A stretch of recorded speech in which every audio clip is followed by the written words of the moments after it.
By early winter, the quiet workshops outside Luoyang finally produce the two things that can crack the great family's knowledge monopoly: cheap paper and movable type. In the 11th month of the third year of Guang, my enhancement points climb from 27 to 327. While I am discussing matters with Pei Zun, Gu rushes in with a wooden box, so excited he nearly forgets every palace rule ever written. The paper is done. Inside are slightly yellowish white sheets made from bark, hemp fibers, and rags, processed with lime water, pounding, rinsing, and repeated refinement. It is lighter than bamboo slips, far cheaper than silk, and stable enough to actually hold ink without embarrassing everyone involved. Gu gives the numbers. Cost less than 1% of silk, and even cheaper than bamboo slips for the same writing area. Current production, about 100 sheets a day. With expansion, thousands or tens of thousands daily are possible. That changes everything. Books, decrees, intelligence reports, academy texts, all of them suddenly become faster and cheaper. To normal people, this is paper. To me, this is a crowbar under the great family's locked gate. So I reward Gu and take the new paper straight to Jiang Jai and Mo Jun at the Academy of Material Things. The two examine it, realize what it means, and then I give them the next knife. Hand copying is still too slow. Block printing wastes time because each page needs its own carved block. So why carve whole pages? Carve individual characters, arrange them on an iron plate, ink them, press paper over them, print, then take the characters apart and reuse them. Movable type printing. The room goes still. Mojun immediately starts thinking through clay, wood, metal fixing methods, typesetting tables, and character retrieval. Jiangjai sees agricultural books, medical texts, laws, primers, and manuals spreading in bulk. Pei Zun sees the political danger even faster. Paper changes writing, movable type changes who gets to learn. I classify both workshops as top secret. Craftsmen and families move under centralized management. Shadow and the personal guards watch the perimeter. Jiangjai and Mo Jun begin with clay movable type and design the typesetting table and quick character retrieval method. The first printed materials will be internal only.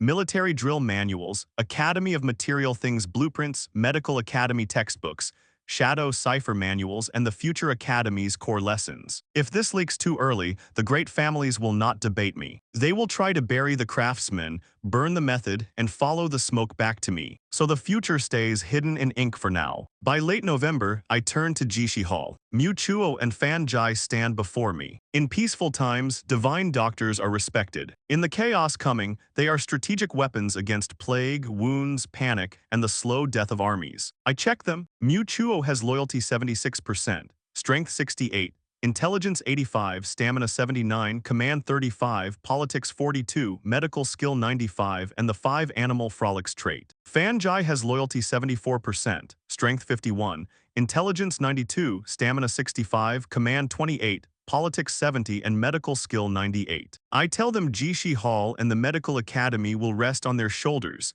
then enhance both to +5. Cost 31 points each. Total 62, remaining 468. Mu Chuo's body becomes lighter and stronger, his eyes sharpen, and his fingers become sensitive enough to catch the faintest pulse. Fan Jai's change is quieter, but his medical theory reorganizes itself. Diagnosis, prescriptions, and epidemic prevention all become clearer. After +5, Mu Chuo reaches strength 109.5, intelligence 136.9, stamina 127.2, medical skill 153, and loyalty 100%. Fan Jai reaches strength 82.2, intelligence 148.2, stamina 104.7, medical skill 157.8, and loyalty 100%. Mu Chuo says he feels 20 years younger. Fan Jai says writing medicine once felt like walking through darkness, but now he can see the bright moon. That one lands quietly. These men already wanted to save people. I only gave that wish sharper hands. Then I enhanced their manuscripts. Mu Chuo's surgical manuscript costs 31 points and gains improved suturing methods, +3 auxiliary herbs for Mafacin. Fan Jai's treatise on cold damage and miscellaneous diseases costs another 31 points and gains 2 new sections.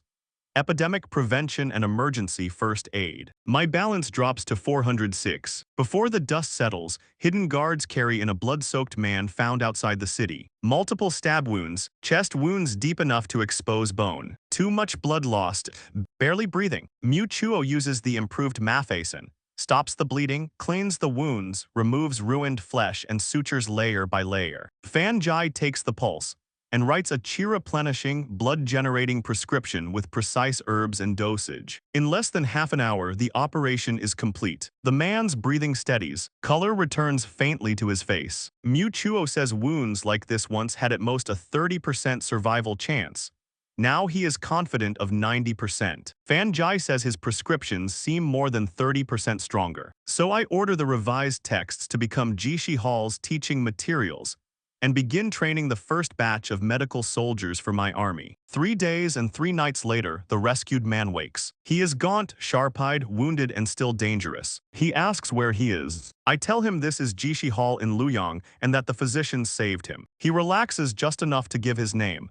Sen Li of Eastern Commandery, courtesy deking. My heart jumps. Sen Li, future Sen Yu, a harsh, brilliant strategist who, in the original flow of history, should have served another rising warlord. Instead, he has arrived in my medical hall with stab wounds and no patron. Sometimes fate delivers talent with paperwork. Sometimes it delivers talent bleeding on the floor. He explains that he offended a superior in Eastern Commandery, was framed, and tried taking his family toward Bing province to seek refuge. Near Luoyang, fierce bandits ambushed him. His servants died, his valuables were taken, and he fought his way out before collapsing. I offer him a place to recover and a platform to use his abilities. He studies the physicians, Gao Xiu, Luo An, and me, and starts guessing who I really am. I touch his arm.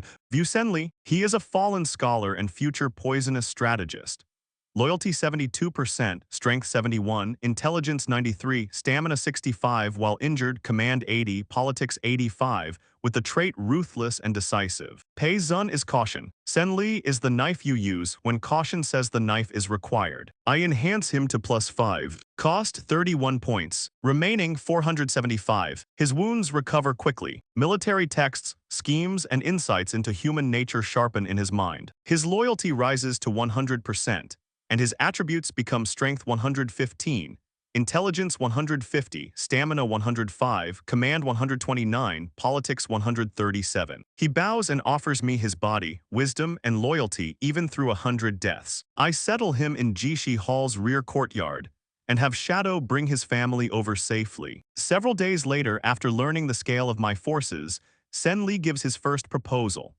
Create Zijai under Shadow for internal supervision, counter-espionage, and purging traitors. Anyone with questionable loyalty, corrupt conduct, or secret links to outside enemies can be handled first and reported after. It is cold, it is useful, it is approved. Sen Li will lead Zijai with Chen Yue's cooperation. Shadow now has a blade pointed outward and another pointed inward, because hidden organizations do not die only from enemies. They rot from inside if you let them. By the first lunar month of the 4th year of Guang's, I move on Guoyang's. I visit his office under the excuse of asking about my studies, dismiss the attendance, and ask where the essence of learning lies. He gives the expected answer. Classics, the great family's legacy, and the Imperial Academy. So I ask how many common people can afford books. How many can enter the Imperial Academy? If a humble child has world-shaking talent, does he ever get to use it? Knowledge is locked behind clan walls. Is that really a blessing for the nation? Guo Yang goes silent.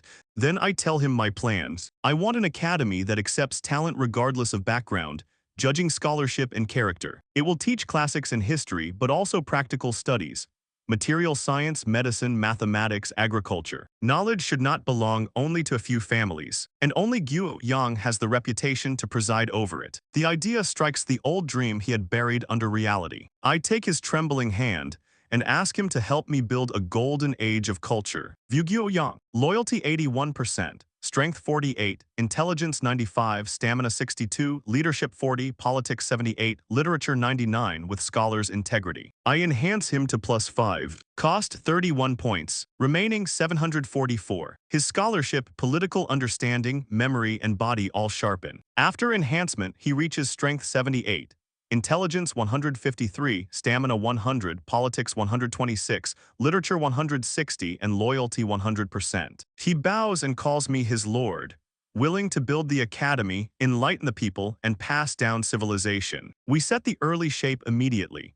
Secret location near the base outside Luoyang, initial scale of 100 talented children from humble families or orphans, and curriculum covering classics, histories, basic mathematics, academy of material. Things textbooks, strategy, governance, machinery, and medicine. Guo Yang teaches personally. Pei Zun and Sen Li lecture on strategy and political discourse. Jiang Jai and Mo Jun teach mechanics. Mu Chuo and Fan Jai teach basic medicine. Gao Shuo funds it. The academy operates under Guo Yang's private name for cover. This is not a school for memorizing pretty sentences. This is a factory for people who can govern, build, heal, count, farm, plan, and survive. Then the Lantern Festival arrives. Luoyang celebrates outside. In the core secret chamber beyond the city, my people gather soberly.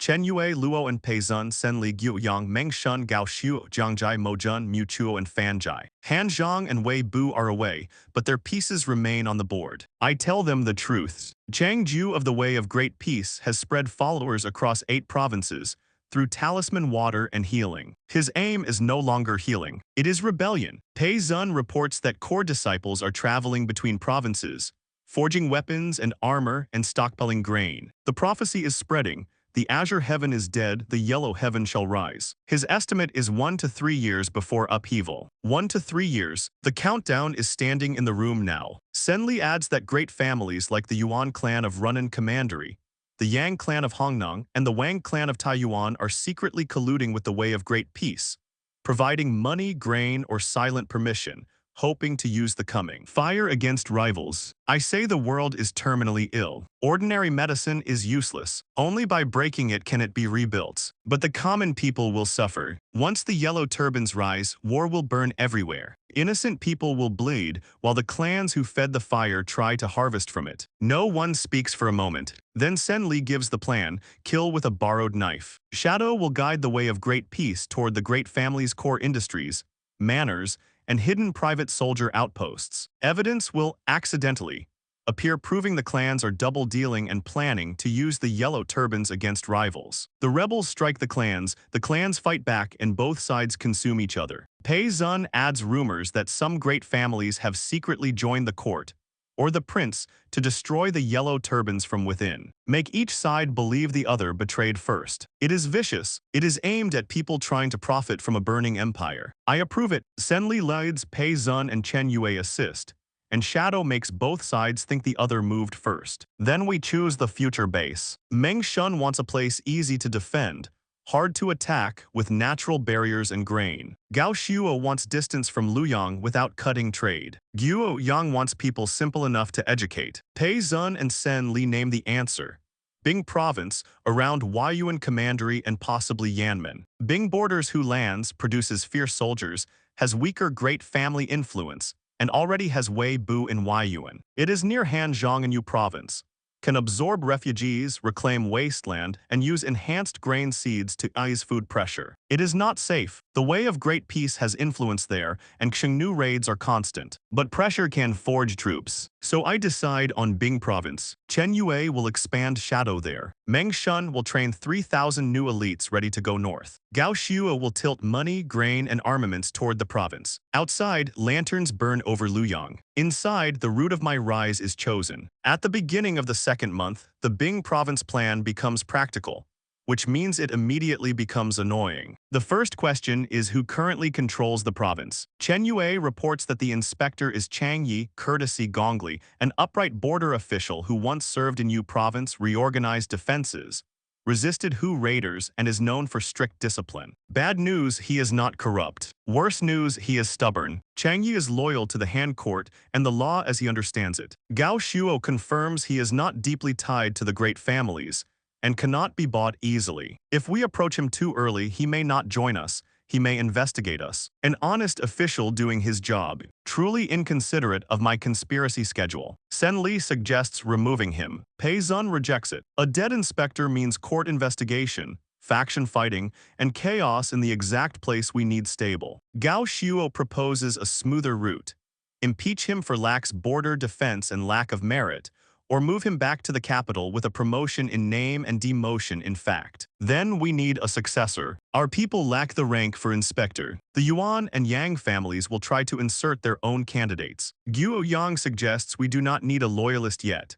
Only someone capable, flexible, less tied to great families and not hostile. Pei Zun names Ding Heng courtesy Jianqing, an attendant official under Chang Yi. He knows Bing province, rose through military merit, comes from a humble background, has prestige in the Bing army, and already has a good personal relationship with Wei Bu. Not perfect control, a usable opening. I order Gao Shuo to maneuver in court against Chang Yi and build momentum for Ding Heng. Chen Yue will have Shadow study Ding Heng's character and relationships, while Wei Bu approaches him naturally. Pei Zun and Sen Li coordinate the plan. If Chang Yi accepts a clean transfer, he can leave safely. If Ding Heng proves sensible, he can sit in the chair for now. If not, the soft plan ends. By the third month, I create a win-seeking group inside Shadow to recruit hidden talents before the world catches fire. The rule is simple.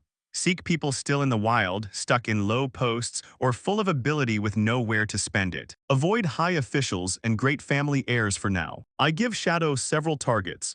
Su Heng of Hedong courtesy Gongzheng, Chang Liao in Bing province, and Chang He in Jai province. For scholars, Yingchuan is too deep to charge into blindly.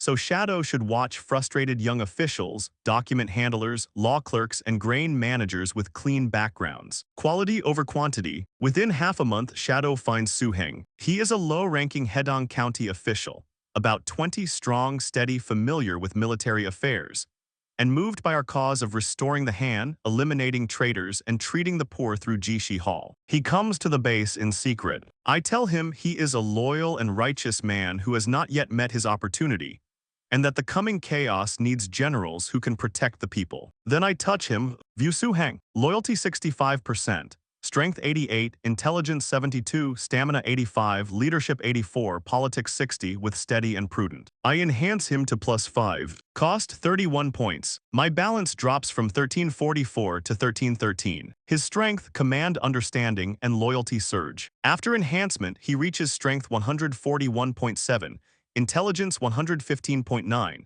stamina 136.9, leadership 135.3, and loyalty 100%. He kneels and swears to give his life in my service. Another general enters the hand. Meanwhile, Gao Shuo notices a young court official from Yingchuan, Zun Yan, courtesy Wenqing, serving as prefect of the palace masters and managing Zhao Hong's ink, paper, and brushes. He is from the Zun clan but not the direct line, young, capable, ambitious, and cautious. This is the kind of talent you do not grab with both hands in public. His heart leans toward the Han, so direct recruitment may look like rebellion in a silk wrapper. I order Shadow to collect his speeches and writings. Guo Yang will approach him through literature first, discussing the state of the world without exposing me. Slow influence first, recruitment later. In the fourth month, Zhao Hong summons me to Jayad Hall. He asks what I have been studying. I answer humbly, the Analects and the classic of filial piety, barely recognizing a few characters thanks to Guo Yang's patience. Peak fraudulent toddler modesty. Empress Shen smoothly adds that Guo Yang has praised my intelligence,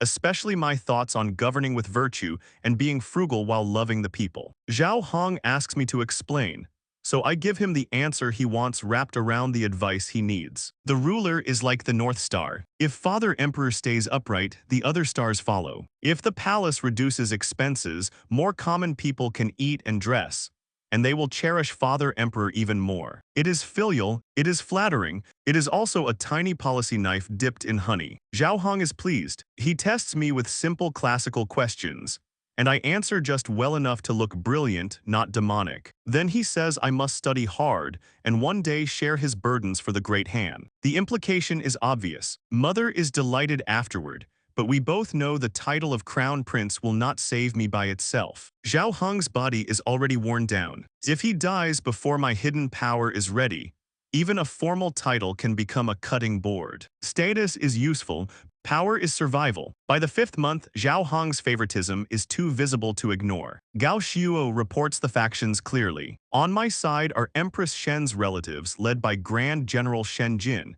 and officials who favor the eldest legitimate son. On Zhao Zai's side are Empress Dowager Du Zhang, and officials who dislike Shen Jin or remain tied to noble Lady Chen. The eunuch leaders keep their stance ambiguous, flattering both sides while checking which future looks safest. Then the attacks begin. The censorate impeaches Shen Jin for nepotism and bullying by his household people. Shen Jin's faction counterattacks Du Zhang for suspicious contact with frontier generals, and accuses Zhao Zai's supporters of forming cliques. The court turns into a shouting match until Zhao Hong gets irritated and scolds both sides. Then rumors spread through Luoyang.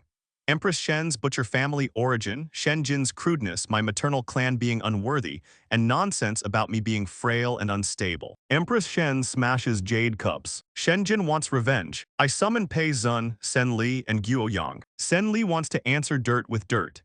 Expose Du Zhang's crimes, old palace conflicts, and the ugly pieces around Zhao Zai's supporters. Tempting, obviously, but Pei Zun refuses. A rumor war only makes everyone filthy and Zhao Hong angrier. His plan is quieter. Empress Shen becomes even more humble and virtuous, advising Zhao Hong to care for his health and showing concern for both princes. I become more diligent, filial, benevolent, and intelligent. Shen Jin restrains himself and aims attacks only at real evidence of Du Zhang's corruption and overstepping. Gao Shuo quietly feeds Zhao Hong small impressions.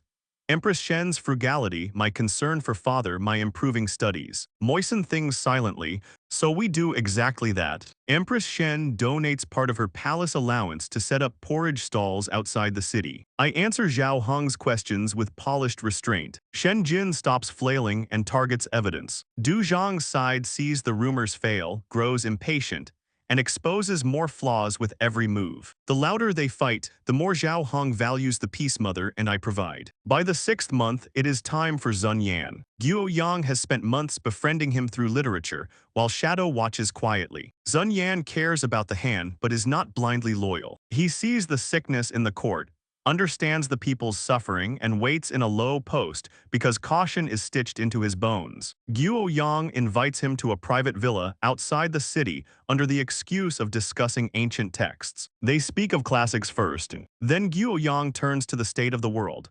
The way of great peace spreading, refugees increasing, succession factions tearing at each other, scholars unable to stop the collapse. Zun Yan wonders whether the 400-year foundation of the Great Han can survive. That is when I enter and tell him there is still hope. He bows when Guo Yang introduces me. I ask where the root of the chaos lies. Zun Yan answers carefully. Failed decrees, unclear laws block talent, worsening livelihood. The cure should be virtuous ministers, benevolent governance, and pacifying refugees. Correct, not enough. I tell him the righteous path exists, but nobody in the current court can walk it. Consort clans fight for power, eunuchs chase private gain, and great families protect only themselves. This broken ship is beyond repair. If it is not broken, it cannot be built. I need him because he has the talent of a king's advisor. Not because he is from the Zun clan, not because he holds a small court office, but because he can coordinate internal affairs, define systems, and pacify the people after the old structure falls. I ask if he will help me build that future. He freezes between caution and hope.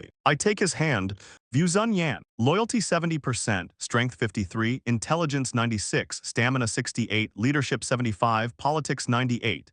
With a trait for overseeing the whole situation, coordinating internal affairs, and extraordinary charisma. That is not a clerky. That is an empire's central processor stuck managing stationery. I enhance him to +5. Cost 31 points. My balance drops from 2363 to 2332. His thoughts connect government, terrain, economy, talent selection, institutions, and the hearts of the people into one system. The idea of breaking to build becomes conviction. After enhancement, he reaches strength 85.4, intelligence 154.6, stamina 109.5, leadership 120.8, politics 157.8, and loyalty 100%. Zun Yan bows and calls me his lord. Since I value him as a national scholar, he will help me sweep the realm, rebuild order, and return peace to the world. I introduce him to Pei Zun, Sen Li, Guo Yang, and the others waiting nearby. He sees the hidden court already forming in the dark, and his final doubts disappear. I raise a cup of clear water instead of wine. Troubled times are coming. Follow me into this grand undertaking. Everyone answers together. With Sun Yan's submission, the final major piece of my foundation locks in. Internal affairs, strategy, supervision, education, soldiers, generals, industry, medicine, money, and shadows. The hand that will stir the world is already raised. Now it only waits for thunder. By the 7th month of the 4th year of Guang, Bing province proves one thing immediately. Plans are polite suggestions, and politics loves stepping on them. Luoyang is boiling in summer heat, when Chen Yue brings me a secret letter from Wei Bu through Shadow's carrier Pigeon Channel. The letter is short, but every line matters. First, Ding Heng now relies heavily on Wei Bu, and has promoted him to cavalry commandant with his own cavalry unit. Training is going well.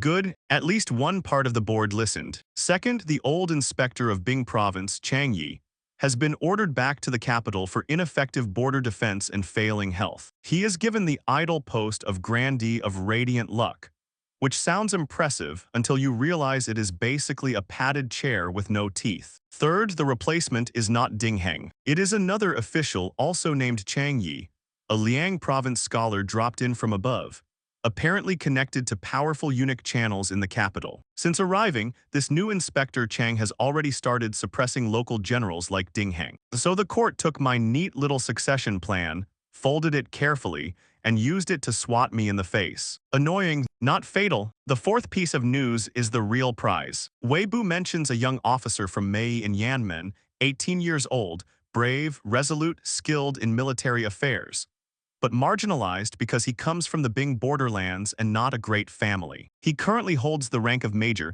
and is forced to serve under others. His name is Chang Liao, courtesy Wenjing. My attention locks in. Chen Yue confirms that Shadow's wind-seeking group already flagged him. Chang Liao joined the army young, fights bravely, once repelled a small band of nomadic scouts with a small force, keeps his promises, and has strong prestige among low-ranking soldiers. His promotion has been slow because pedigree matters too much in the Bing army. That right there is the late-hand resume from hell.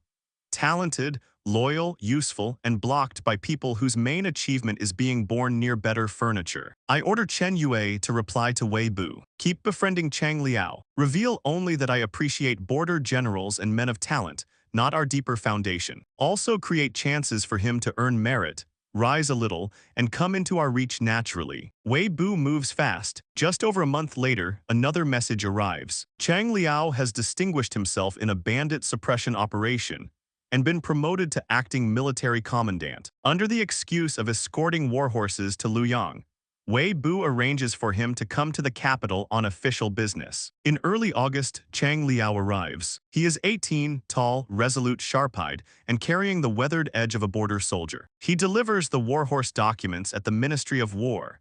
Then one of our people leads him to an ordinary manor outside the city under the excuse of meeting an old acquaintance of Wei Bu. I do not meet him openly as a prince at first. I sit in a pavilion dressed in ordinary fine silks, with Pei Zun and Sun Yan beside me. I want to hear him before I claim him. Chang Liao enters, sees a child in the main seat with two extraordinary scholars, and clearly has questions. Still, he greets us properly, neither humble nor arrogant. Good. If a man can walk into suspicious rich child theater and keep his balance, he has nerves. I call myself a friend of Wei Bu in Luoyang, and say I have heard of his merit at the border. Chang Liao remains cautious and says he is only a minor officer with small achievements. Pei Zun asks about the border situation. Sun Yan asks whether the army remains stable under the new Inspector Chang. The questions are soft in tone and sharp in placement. Chang Liao answers carefully. He explains the Hu harassment, the old problems inside the army,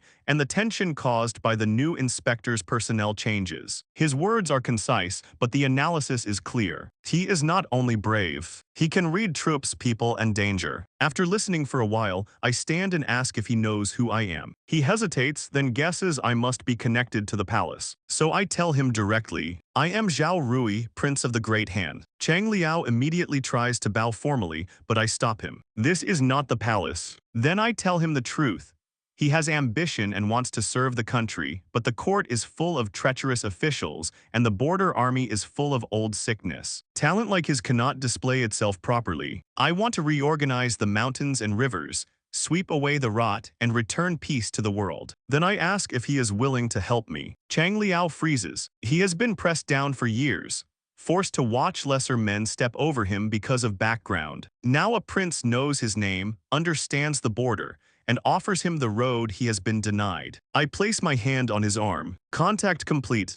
View Chang Liao. He is acting military commandant of the Bing Province Army and a future famous general. Loyalty 68%. Strength 85, Intelligence 78, Stamina 88, Leadership 86, Politics 55 with the trait bold and heroic. Enhancement rank +0. Strong body, strong command, clean temperament. That is not a decorative general. That is a battlefield engine waiting for fuel. I enhance Chang Liao to +5. Cost 31 points. My balance drops from 2482 to 2451. Energy floods into him. His body fills with power, and military formations, tactics, and battlefield judgment sharpen in his mind. His gratitude and excitement become loyalty. After enhancement, Chang Liao reaches Strength 137, Intelligence 126, Stamina 142, Leadership 139, and Loyalty 100%. He kneels and swears to follow me to the death, becoming the sharp sword in my hand to sweep away obstacles. I help him rise. Bing Province has become more complicated because the wrong inspector arrived.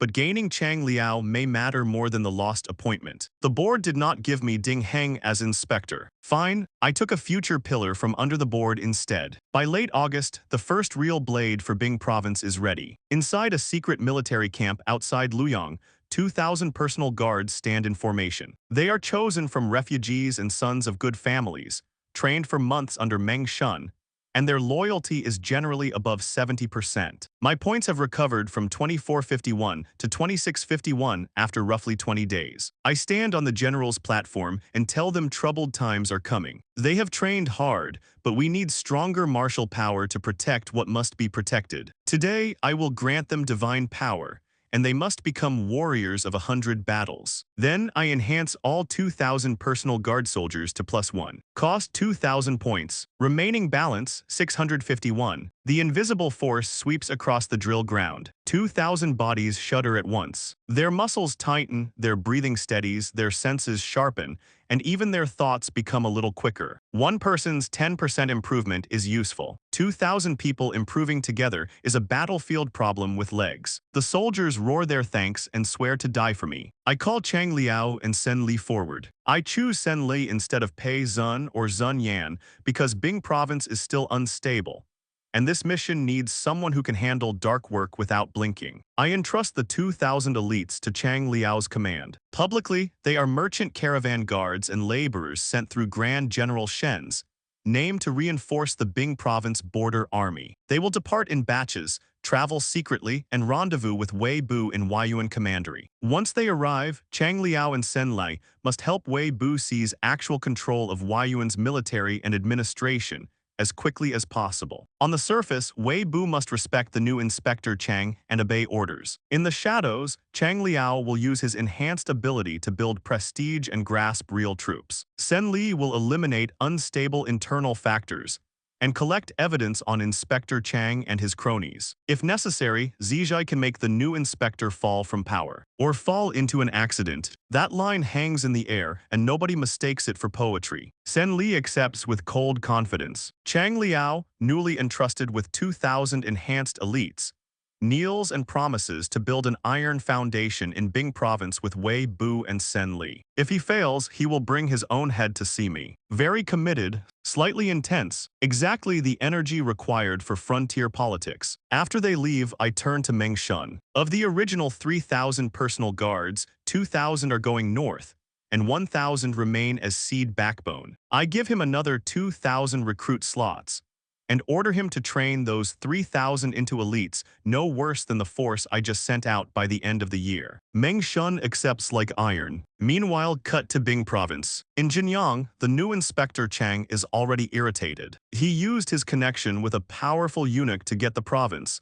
and expected to act like a local king. Instead, he finds local generals led by Wei Bu respectful on the surface and resistant underneath. Soldiers know General Wei. They do not care much about Inspector Chang. Local powerful families are tangled with the generals, making key affairs hard to touch. Worse, a mysterious force seems active in the province, moving quietly beyond his grasp. He feels like an invisible net is tightening around him. He drinks and swears that he is the master of Bing province, and once his footing is firm, he will clean everyone out. He does not know Chang Liao Sen Li, and 2,000 enhanced caravan guards are already on the way. The net is not forming around him. It has already begun to close. By mid-September, my enhancement points have recovered from 651 to 801, and Chen Yue brings new reports from the Wind-Seeking Group. First, in Zhuo Commandery of Yu Province, Shadow finds a fugitive named Duanyi, courtesy Yunheng. He is 9 feet tall, with a long beard, a dark red face, phoenix eyes, and a dignified presence. He sells jujubes for a living, possesses tremendous strength and martial skill,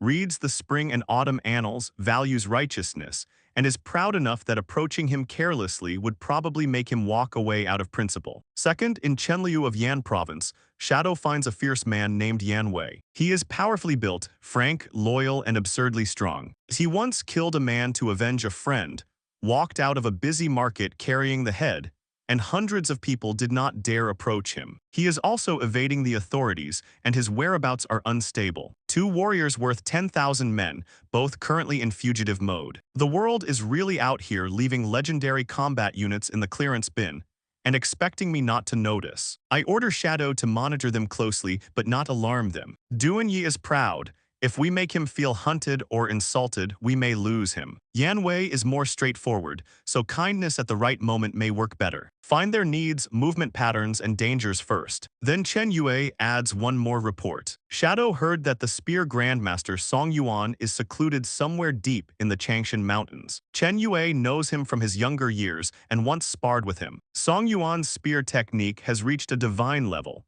and if he or his disciples can serve me, our top-tier martial strength will leap. I immediately approve Chen Yue going personally. He will travel light to Changshan, take gold and silver, plus a few jars of enhanced top-quality wine, and visit Song Yuan as an old friend. He will express my respect and ambition to wipe out wickedness and restore the world. Even if Song Yuan refuses to leave the mountains, his disciples may still become future gains. For Duanyi and Yan Wei, I give Shadow a separate order. Protect them in secret. Create natural chances to help them when they need it. If officials threaten them, solve the trouble quietly through local forces without exposing us. No clumsy recruitment, no royal fan mail, just a road opening exactly when they need one. In early October, a pigeon message arrives before Chen Yue returns.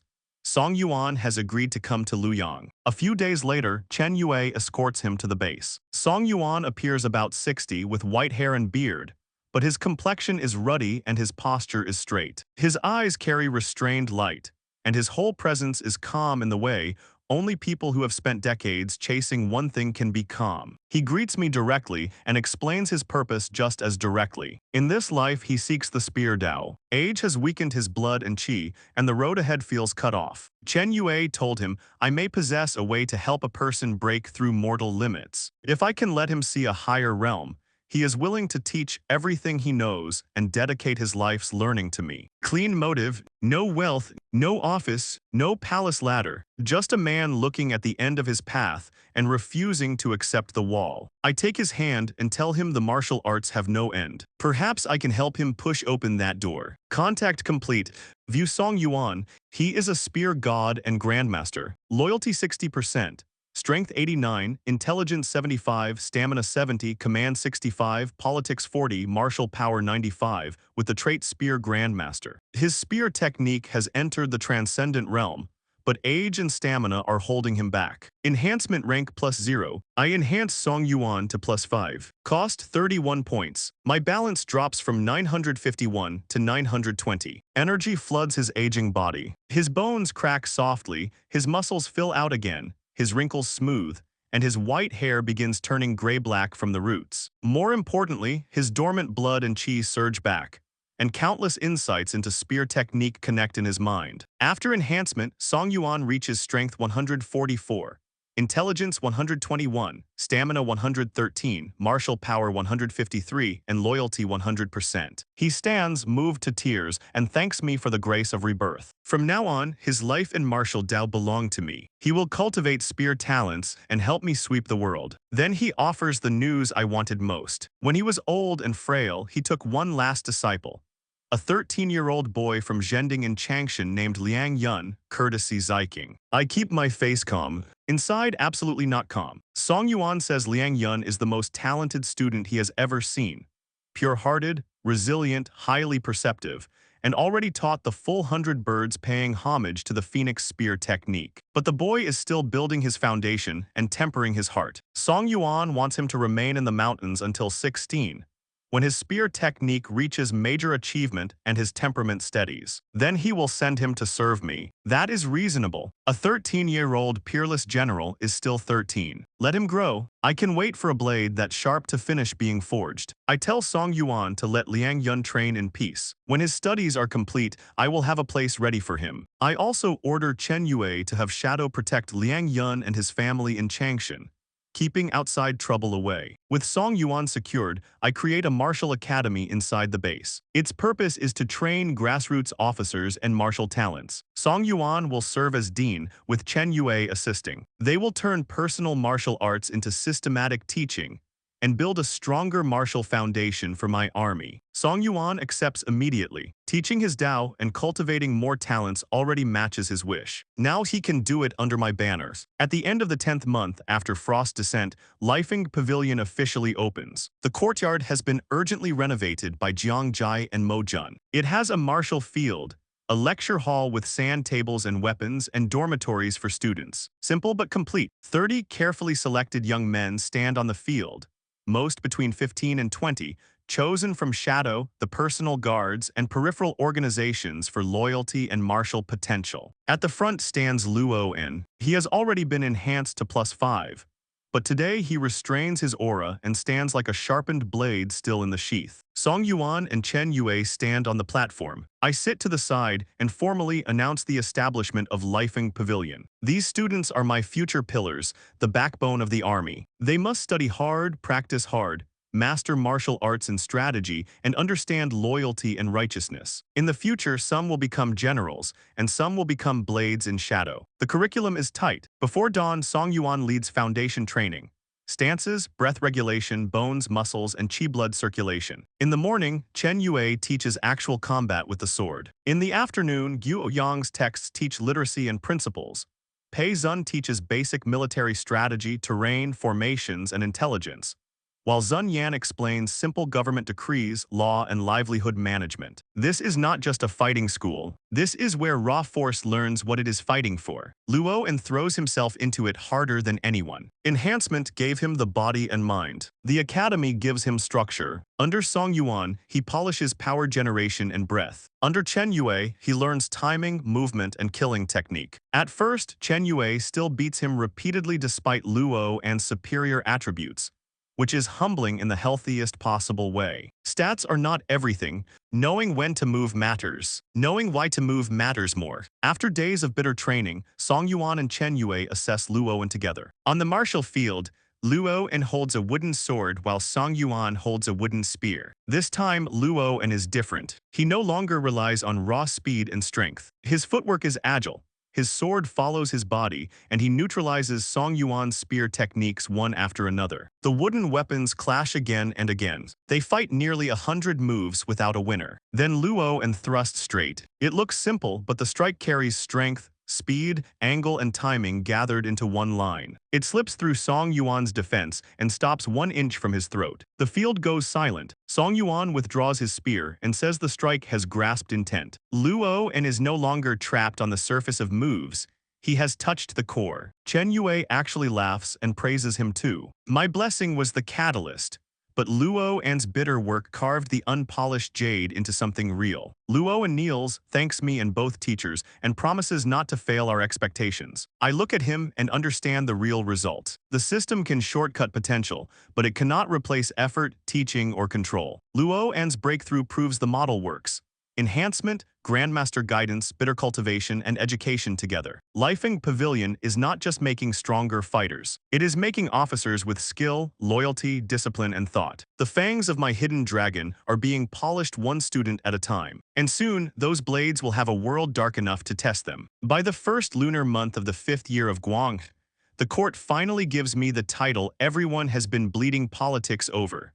Crown Prince. The end of the previous year is ugly for Zhao Zai's side. With Empress Shen's favor now stable, my public reputation as intelligent and benevolent growing, and Shadow quietly feeding ironclad evidence of Du Zhang's faction forming cliques, taking bribes, and dealing illegally with local powers. Their support network takes a heavy hit. Empress Dowager Du gets so furious she falls ill.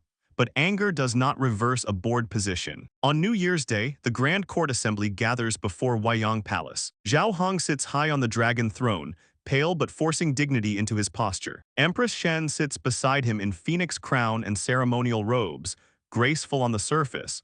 But I know exactly how much she has endured to reach this seat. The minister of the imperial clan reads the edict. The imperial son Zhao Rui early revealed intelligence, innate benevolence and filial piety, virtue and talent enough to inherit the ancestral temple, is appointed crown prince and moved into the eastern palace. The words roll through the hall, then through Luoyang, and from there toward every road in the great hands. I am 6 years old, wearing a crown prince robe made for a child who is absolutely too small for the weight being placed on him. Under the ritual official's guidance, I climb the steps, kneel, receive the documents and seal, and kowtow in thanks. Every movement has to be perfect, because the entire court is watching. Shen Jin's faction is openly delighted. Zhao Zai's supporters are dark-faced, especially Du Zhang's side. Neutral officials watch to see whether this child in formal robes can actually hold anything together in an empire already cracking at the beams. I thank Zhao Hong for his grace and promise to be diligent, self-disciplined, and worthy of Father Emperor,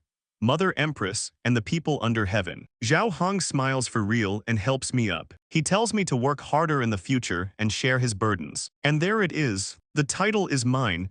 The target is also mine. That night, Shen Jin's residence throws a banquet until dawn. He drinks, laughs, and looks like he can already see himself controlling court affairs through the future emperor. Over in Yongle Palace, Empress Dowager Du's illness worsens, and she weeps to young Zhao Zai, saying she has failed him. Zhao Zai is still a child, but he is sensible enough to lower his head in silence. Meanwhile, Du Zhang gathers confidence in a heavy, airless room, cursing me and Shen Jin, swearing revenge. Someone advises patience. Open attacks are hard now, but hidden arrows remain. Their people inside the palace and court have not all been removed, and the way of great peace is still out there gathering force. The eunuch leaders send gifts to congratulate me, all smiles and silk words. Behind closed doors, they worry Shen Jin will become more arrogant, and that I do not look easy to control. They begin leaving themselves more paths. Common people in the streets mostly treat my appointment as palace gossip. They care more about harvests and taxes. A few thoughtful men in wine shops whisper that the crown prince is young,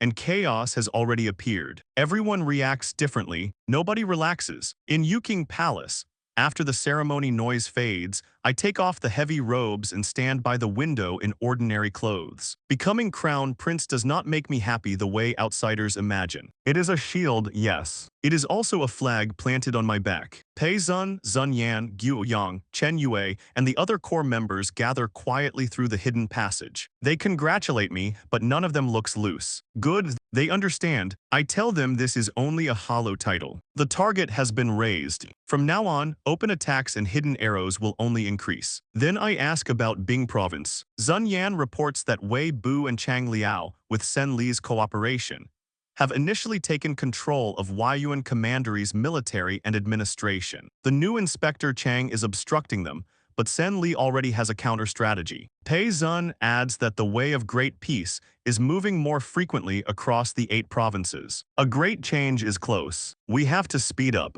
Sen Li wants Zijai to intensify surveillance on Du Zhang's remaining forces and prune their wings whenever possible. I approve but remind everyone that secrecy still comes first. On the surface, I am Crown Prince Zhao Rui, studying hard, practicing martial arts, being a good son and a good student. Which is hilarious in the worst way, because my public job is adorable heir, and my actual job is quietly assemble a northern war machine before the empire combusts. I also order Chen Yue to strengthen Lifeng Pavilion. Luo and can be a key focus. With enough training, he may stand on his own soon. After becoming crown prince, my daily life looks mostly unchanged. I study, practice martial arts, visit the Academy of Material Things and Jishi Hall, and move under heavier visible and hidden guard. Under Guo Yang's guidance, I begin writing short essays on encouraging agriculture, thrift, and loving the people. After his polishing, these accidentally circulate and help build my reputation for benevolence. I also request Zhao Hong to reduce some Eastern Palace expenses and direct the savings toward Guo Yang's private academy and Jishi Hall outside the city. Pure stream officials like it. The public likes it. My enemies hate it, which is usually how I know a move landed. Then Shadow sends a Bing province report. Sen Li has obtained hard evidence that Inspector Chang colluded with Xingnu tribes and resold military equipment. Better yet, he has leaked some clues to officials connected with Du Zhang. Dog bites dog. I burn the report over a candle and remind myself that the Crown Prince title is not what makes me safe. Time is running out. The yellow turban flames may come this year or next. Before that storm arrives, my real strength must be ready. In the second month, Jiang Jai and Mo Jun bring me the kind of news that makes sleep optional. My enhancement points have risen from 1720 to 2020 after 30 more days. The two men arrive from the Academy of Material Things looking exhausted, soot-covered, and almost glowing with excitement. The blast furnace works. Following the ideas I gave them, they have built a large-scale furnace capable of stable steel production. It still needs improvement, but both output and quality already far surpass the current 100 refinement method. Weapons and armor made from this steel will crush normal equipment of the era. Then Mo Jun shows me a bowl of gray powder. Cement, mixed with water, it hardens like stone and dries fast. Roads, workshops, city walls, fortifications. Suddenly construction no longer has to crawl forward one brick prayer at a time. Steel gives me weapons, cement gives me infrastructure. Together, they are not a workshop upgrade. They are the bones of an industrial base. Then the practical problem arrives, because reality has a gift for ruining dramatic moments. A blast furnace is not quiet. Steelmaking needs ore, fuel, transport, workers, smoke, noise, and scale. Cement production is the same. Around Luoyang, under the emperor's feet, hiding that forever is impossible. So I make the decision immediately. Luoyang keeps research, development, and small trial production. Large-scale steelmaking and cement manufacturing move north. To Bing province, that night I hold another core meeting in the Eastern Palace. I tell them the blast furnace and cement have succeeded, and Bing province must become the place where they grow. It is vast, resource-rich, sparsely populated, far from Luoyang's court storms, and Wei Bu and Chang Liao already have a foothold there. Then I look at Zun Yan. The current Inspector Chang has criminal evidence in Sen Li's hands. He cannot stay. Sen Li confirms the arrangements are ready. In a few days, the evidence can become conclusive enough to ruin him. So I give Zun Yan the real task. After Inspector Chang falls, I want Zun Yan to take over as Inspector of Bing Province. The room shifts. This is not a small appointment. Bing Province will carry industry, agriculture, military training, refugee settlement, border defense, and secrecy all at once. None of that can be handled by a loud general with a sharp weapon and a dream. It needs someone who can coordinate 1,000 threads without knotting them around his own throat. Zun Yan does not boast. He analyzes. Bing province is remote but important. Its people are fierce. It borders who lands. Local forces are tangled. New industries must be hidden and protected. He needs at least half a year to organize administration, train the new army around Wei Bu and Chang Liao's forces, settle displaced people, enrich the land, and secure the workshops before he can call it stable. Perfect answer. I give him full authority over Bing province's military and administration. Wei Bu, Chang Liao, and their troops will follow his orders. Sen Li will stay temporarily to purge internal threats and stabilize the situation. Jiang Jai, Mo Jun, and the main craftsmen will move north to build the workshops. Gao Xiuo will guarantee funds, food, and materials through 4C's trading company. Zun Yan accepts. Then I tell Gao Xiuo to work the court and speak to Shen Jin. Inspector Chang's crimes must be punished, and the successor must be steady, capable, and without old grudges against Shen Jin. Zun Yan is Guo Yang's top disciple, upright in reputation, young and promising, and perfect for the post. Gao Shuo understands at once. Shen Jin thinks Zun Yan belongs to the Crown Prince faction, which means he will happily push him as one of his own. Politics is ugly, but occasionally it is efficient. A few days later, the evidence against Inspector Chang hits the court. Collusion with the Qiangnu, reselling military equipment, people and goods caught together. Zhao Hong is furious and strips him of office, ordering him escorted to the capital for investigation. With Shen Jin's strong recommendation, Gao Shuo's hidden maneuvering, and my casual praise of Zun Yan as clear-minded and well-versed in the classics, Zhao Hong issues the decree. Zun Yan becomes the new inspector of Bing province. Shen Jin thinks he planted his person in the north. Du Zhang's faction is angry, but too busy bleeding from the Inspector Chang scandal to stop it. Many officials think sending a young civil official to that remote, bitter border is a poor assignment. Nobody realizes the chess piece has landed exactly where I need it. In the third month, Zun Yan leaves Luoyang for Bing province with selected guards who are actually elite shadow members, plus Jiangjai, Mo Jun, craftsmen, blast furnace blueprints, cement formulas, and startup capital. Luoyang still looks like the center of the game. The winning move is already heading north. Not long after Zun Yan departs, I inspect horse archery training at Lifeng Pavilion and notice the riders struggling to balance, aim, and slash from horseback. That sparks another memory from later generations, horse tack. I cannot draw perfect modern engineering diagrams from memory, but I remember enough. I summon Jiang Jai's son and Mo Jun's apprentice, since their masters are preparing for Bing province. I explain 3 ideas. First, a U-shaped iron device fixed under the horse's hoof with nails to protect it from sand, stone, and thorns. Horseshoes. Second, iron rings hanging on both sides of the saddle by leather straps, giving the rider's feet a stable place to brace. Stirrups. Third, a high pommel saddle with raised front and back support to hold the rider more firmly. Tiny things, world-changing consequences. With those 3, horse archery becomes steadier,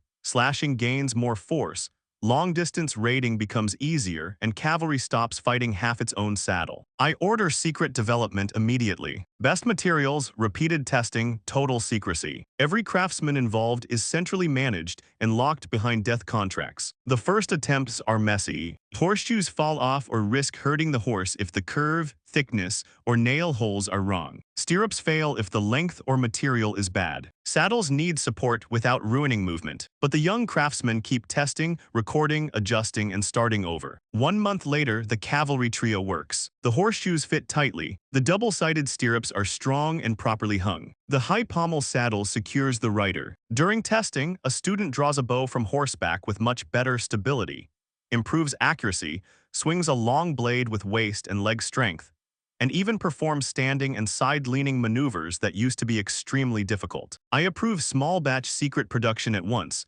with priority for the Bing province cavalry. Finished samples, blueprints, instructions, and my secret letter are rushed north through Shadow's most secure channels. In Huayuan Commandery, Zun Yan is discussing military equipment and refugee recruitment with Wei Bu and Sen Lei when the package arrives. They open the box, read the explanation, and Wei Bu immediately drags them to the training ground to test it on his own mount. The moment his feet settle into the stirrups and the horse moves with protected hooves, he understands. He gallops out, draws his bow, swings his halberd, and finally unleashes his power from horseback, without wasting half of it fighting balance. He reigns in laughing and declares that with these divine objects, his Bing province cavalry will become the world's nightmare. For once, Wei Bu's arrogance is not even wrong. Zun Yan sees the strategic value instantly. He orders the secret locked down at the highest level. All craftsmen must be moved into the new military-industrial city,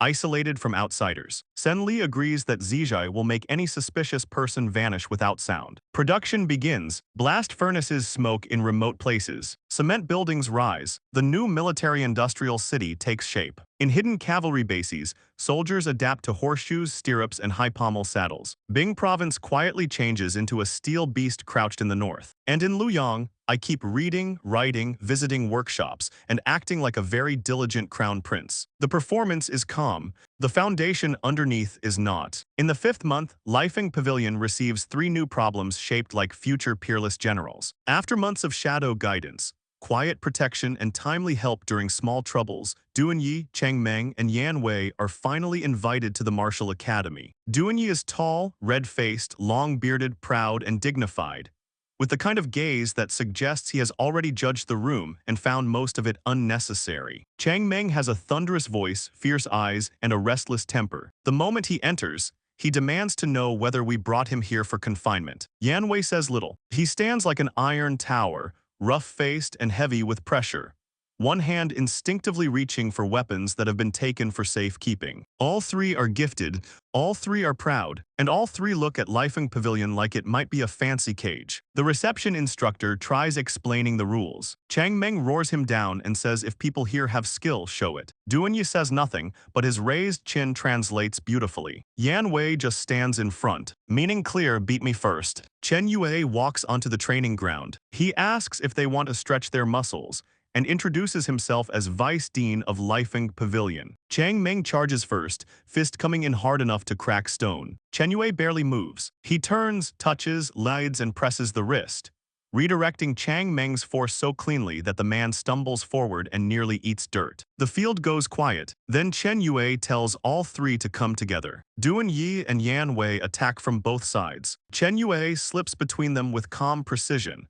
avoiding Duan Yi's heavy strike and numbing Yan Wei's attacking arm at the joint. In a few breaths, all three attacks are neutralized, and Chen Yue still has not shown real effort. The three are shocked, but pride is a stubborn illness. Chang Meng mutters that Chen Yue is only relying on age and experience. Duan Yi's face is grim. Yan Wei's eyes are locked in silence. So Chen Yue calls Luo En. Luo En steps forward in training clothes, aura settled from months of bitter cultivation. Chen Yue tells him to exchange a few blows with the new senior brothers and mind his manners. Putting a younger disciple in front of these three is basically throwing a torch into dry grass. They attack in anger. Luo En moves through them like smoke. In less than 5 moves, he slips past Yan Wei's charge and drives an elbow under his ribs, knocking his breath away. On the 7th move, he ducks under Chang Meng's sweeping leg and counters with a sweep that drops him to the ground. On the 10th move, Duan Yi chops down with his palms, and Luo En catches his wrist, sending numbness through half his body and pinning him in place. Less than 30 moves, all three defeated.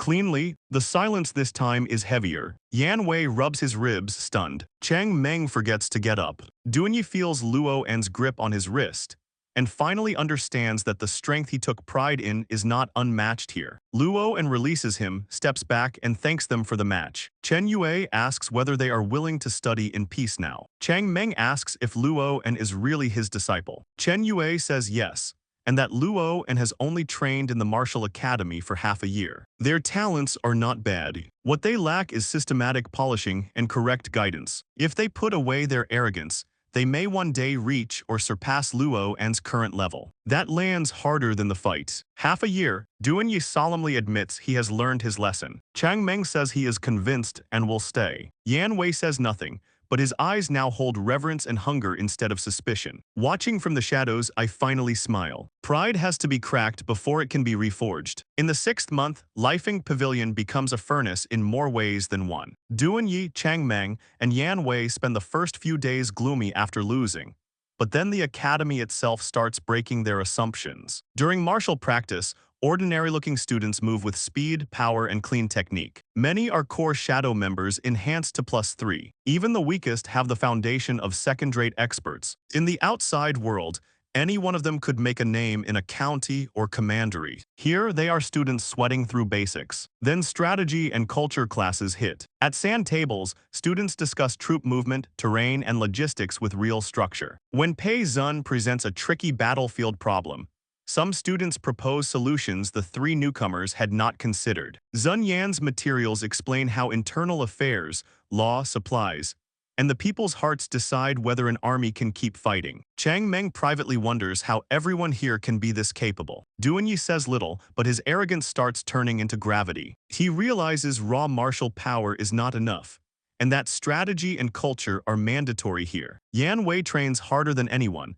executing every instruction with almost frightening focus. The martial lessons change them too. Song Yuan and Chen Yue do not just teach killing moves. They correct tiny errors in power exertion, chi and blood flow, weapon use and movement. Duanyi begins refining the excess ferocity in his saber method. Chang Meng learns to control violent strength, instead of simply throwing it at the nearest problem. Yan Wei works on matching his huge power with better footwork, and Luo and remains the mountain in front of them. He is the recognized senior brother, not just strong but fast in strategy and culture too. In sparring, whether they challenge him alone or together, he usually finds the flaw within 10 moves and wins. His advice is direct, sharp, and useful. The humiliation slowly turns into hunger. A month passes, Duanyi's gaze becomes calmer, and he starts reading military texts on his own. Chang Meng is still loud, but less reckless, even sweating through character practice with a brush clutched like an enemy weapon. Yan Wei changes inwardly,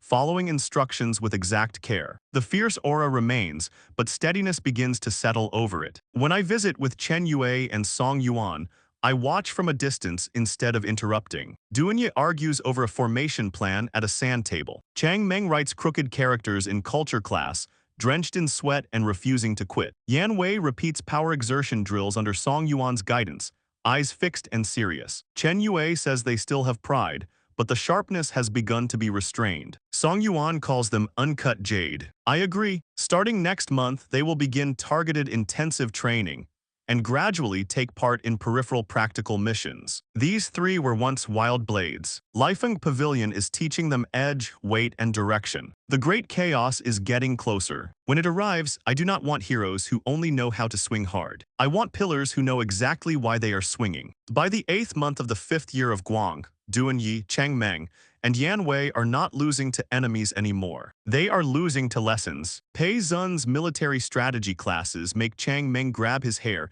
and swear that void and reality, orthodox and unorthodox, are worse than fighting 10 strong men. Culture lessons are just as painful. Even martial arts, the one thing they trusted, keeps reminding them that Luo and is still ahead. Duanyi says little, but his grip tightens. Yan Wei punches a wooden post and mutters that training is useless. That is the dangerous part, not laziness, despair. So Chang Meng proposes the most Chang Meng solution possible.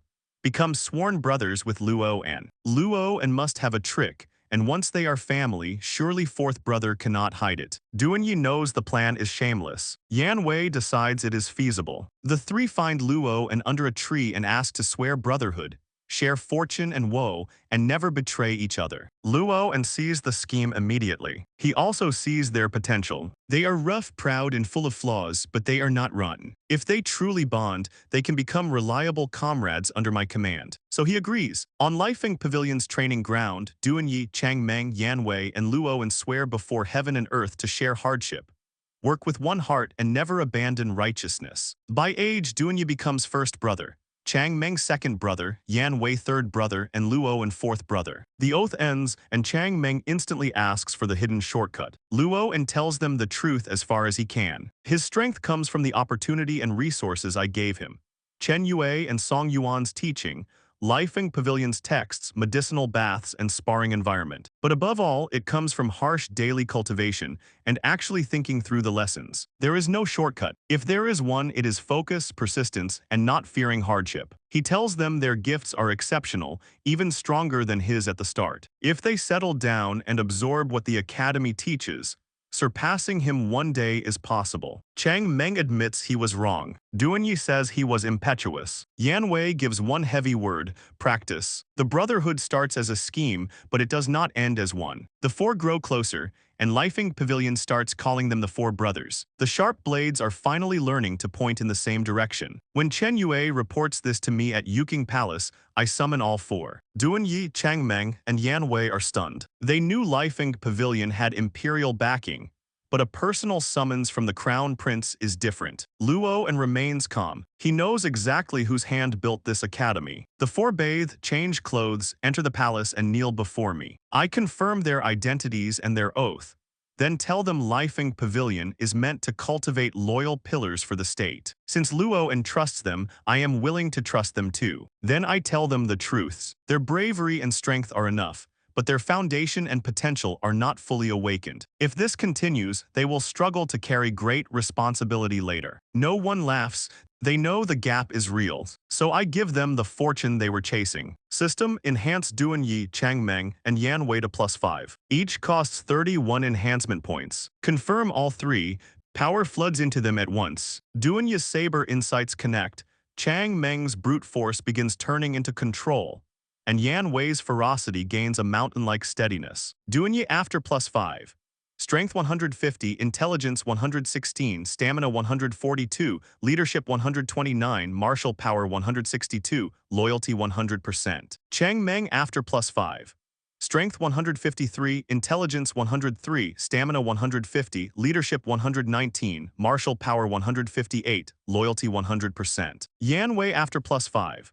Strength 158, Intelligence 89, Stamina 153, Leadership 86, Martial Power 162, Loyalty 100%. Total cost 93 points. My balance drops from 3670 to 3577. The receipt hurts, but 3 future battlefield monsters just locked loyalty at 100%. I will survive emotionally. They kneel again, and this time they call me their lord. Their bodies and lives belong to me, and even mountains of blades or seas of fire will not make them hesitate. I help them up and tell them that with Duanyi, Chang Meng, Yan Wei, and Luo and together, I am like a tiger with wings. My sharpest dagger has taken shape. In early September, the three return to Lifeng Pavilion carrying power they can barely control. Chang Meng is restless. Yan Wei lifts a 200 Jin stone lock with one hand, and then all three remember their old defeat. Luo and beat them within 30 moves. Now they are enhanced, so they surround him and ask for a rematch. Luo accepts. Chang Meng attacks first. Duanyi cuts in from the side, and Yan Wei crashes in with raw force. For a moment, Luo is surrounded. He does not panic. He moves through gaps, redirects force, slips out of locks, and uses their strength against them. The spar lasts about an incense stick. Students gather around the field, watching 4 top talents turn friendly practice into something that could ruin a normal man's entire week. Finally, Luo breaks out of the encirclement and lands a few steps away. His breathing is faster, but he is still smiling. The three stop too, tired and satisfied. Chang Meng admits Luo is still hard to catch. Duanyi praises his battle control. Yan Wei calls him good. The point is not victory. The old gap had created pressure. The rematch turns it into trust. Chen Yue and Song Yuan watch from the side and agree that these 4 blades have truly been forged together. Only men without resentment can entrust their backs to one another. On the 5th day of the 9th month, I visit Lifeng Pavilion with Chen Yue and watch the 4 drill combined attacks. Luo coordinates from the center. Duanyi is steady. Chang Meng is fierce. Yan Wei guards the flank. Their formation is improving. My mind is still north. The way of great peace is spreading across provinces and commanderies, and the historical clock keeps walking. I ask Chen Yue about Bing Province. Zun Yan's side is progressing smoothly. The military-industrial city has taken shape. 3 blast furnaces run day and night, producing 150,000 caddies of fine iron per month, with 30% refined into steel. The cement workshop is producing too, and new camps and warehouses are being built with cement. Weibu has secretly formed 3,000 riders, equipped with horseshoes, stirrups, and high pommel saddles. Zun Yan bought 2,000 fine horses from beyond the borders, and selected 1,000 skilled riders from the refugees. Weibu says the 3 cavalry treasures more than double combat power, enough for his 3,000 to clash head-on with 10,000. He has already tested them once. A small group of nomads crossed the border to raid, and Weibu chased them 100 miles and wiped them out on the grasslands. Zun Yan scolded him afterward because exposing the secret cavalry too early risks the whole northern plan. Chang Liao is steadier, training recruits and patrolling border defenses. Strategic passes are being filled with our people. Sen Li's Zijai has captured 17 officials with external connections. 3 were Du Zhang's spies, and all 3 have died of illness. Grain is even better. With good weather and the +5 reinforced seeds, Bing Province's military colonies have a bumper harvest. Sun Yan estimates the autumn grain can support an army of 100,000 for a year. The new cement granaries resist moisture and rats and can store grain for 3 years. Four Seas Trading Company now has points in every commandery. Publicly tea and cloth, secretly supplies and messages. The grassland route trades tea, salt, and iron pots for horses and furs, while also watching tribal movements. Bing Province is no longer a backup plan. It is becoming a closed fist. Then a shadow courier brings Sun Yan's urgent letter. The way of great peace is moving more aggressively along the Bing border. They preach among refugees, distribute talisman water, heal the sick, and gather hearts. Their leader, Chang Ju, already has influence across 8 provinces. Qing Su, Yu, Jing, Yang, Yan, and Yu all show their shadows. 8 great commanders lead tens of thousands of followers each, waiting for the right moment. The world is about to ignite. I walk down to the field. Duanyi says their coordination is improving, but training all day still feels like fighting on paper. Chang Meng immediately asks for real work. Yan Wei says nothing, but his eyes ask the same thing. So I order Duanyi, Chang Meng, and Yan Wei to prepare for Bing Province. They will assist Sun Yan and Wei Bu. They will face the evil cult stirring up the people and the unrest on the border. More importantly, they will see a real battlefield. The condition is absolute. Once they arrive, they obey Sun Yan's deployments completely. They accept Luo and stays behind to guard Lifeng Pavilion and help Song Yuan continue training the next group. Afterward, I ask Chen Yue whether the 3 will be safe. He says their martial strength has reached peerless first-class general level, and ordinary groups of 1,000 cannot easily touch them. But the battlefield is treacherous. Blades have no eyes. That answer stays with me. Back in Yuking Palace, I spread out the map alone. My finger moves from Luyang to Bing Province, then to Julu in Jai Province. Julu is Chang Ju's nest. In the spring of the first year of Zhongping, 184 AD, the Yellow Turban Rebellion should explode with the cry that the azure heaven is dead, and the yellow heaven shall rise. Now it is the 9th month of the 5th year of Guang, 182 AD. 1.5 years. That is all the time left. In that year and a half, I have to make Bing Province solid, strengthen the power in my hands, and plant my pieces deeper in court. I am only 5 years old, but the board is already set, and the blade is already sharp. On the 10th day of the 9th month, 30 reinforced horse-drawn carriages wait outside a secret warehouse in the Royal Forbidden Park. Each carriage carries 1,000 caddies of seed. I enhance 10,000 caddies of wheat seeds to +5 for 310 points. Then 10,000 caddies of millet seeds. Then 10,000 caddies of sorghum seeds. 30,000 caddies total. Cost 930 points. My balance drops from 3727 to 2797. That hurts, but generals cannot fight if the army is hungry. These +5 seeds yield over 60% more than ordinary seeds, and resist disease and drought better. With this base, Bing Province can produce several million caddies of enhanced grain next year. Chen Yue reports the convoy is ready. 30 carriages, 3 batches leaving half an hour apart, traveling through Hedong Commandery into Bing Province, where Sun Yan will meet them at the border. I entrust the mission to Duanyi, Chang Meng, and Yan Wei. These seeds are Bing Province's hope for next year and the foundation of our future army. Duanyi swears that if a single grain is lost, he will present his head. Chang Meng swears too. Yan Wei simply cups his fists. I tell them safety comes first. If they meet a powerful enemy, I would rather lose the carriages than lose them. Seeds can be made again. They cannot, then they depart. Duanyi leads, Yan Wei guards the rear, and Chang Meng patrols the middle. On the surface, the convoy has about 104 Seas Trading Company guards. In reality, they are shadow experts enhanced to +1. The first day is quiet. That evening, Chang Meng checks the millet and notices the grains are larger and brighter. Duanyi says Bing Province's people are blessed. Yan Wei adds that future soldiers will be able to eat their fill. On the second day, the convoy enters a narrow mountain road. Duanyi stops it. Dozens of ragged figures emerge from the forest. Their weapons are sticks, hoes, and one broken blade. The one-eyed man leading them says they are refugees from Hene Commandery. Drought ruined the crops, the government still demanded grain, and they have not eaten for 3 days. Chang Meng almost curses, but Duanyi stops him. He studies their hands, bodies, and eyes.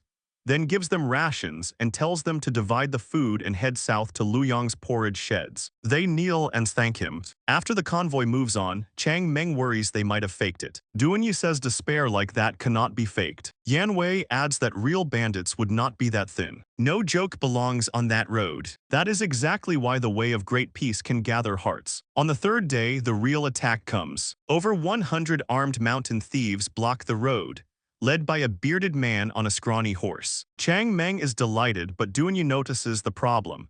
Their formation is too disciplined, and their eyes keep sliding toward the 10 wheat seed carriages in the middle. He orders Chang Meng and Yan Wei to protect those carriages. The bandits charge and most rush straight for the wheat. Chang Meng's spear tears through the attackers. Yan Wei's halberds carve open the pressure around the convoy. Duanyi guards the carriages and searches for the commander. He spots a gray-clothed man in the woods. The man turns to run. Too late, Duanyi leaps more than 10 zhang and lands in front of him, blade at his neck. Behind him, more than half the bandits are already down, and the rest are begging for mercy in less than the time it takes to drink a cup of tea. Duanyi asks who sent him. The man refuses until the blade bites into his skin. Then he breaks. Grand Chief Mo Yuan, under Celestial Master Chang of the Way of Great Peace, ordered the interception. They had heard a batch of fine seeds was heading to Bing Province and wanted it at all costs. This is not robbery, it is strategy. Duanyi asks where Mo Yuan is. The answer is Henai Commandery. Then Duanyi kills him. The Way of Great Peace does not just want grain. They want the hearts of the people. If they seize high-yield seeds,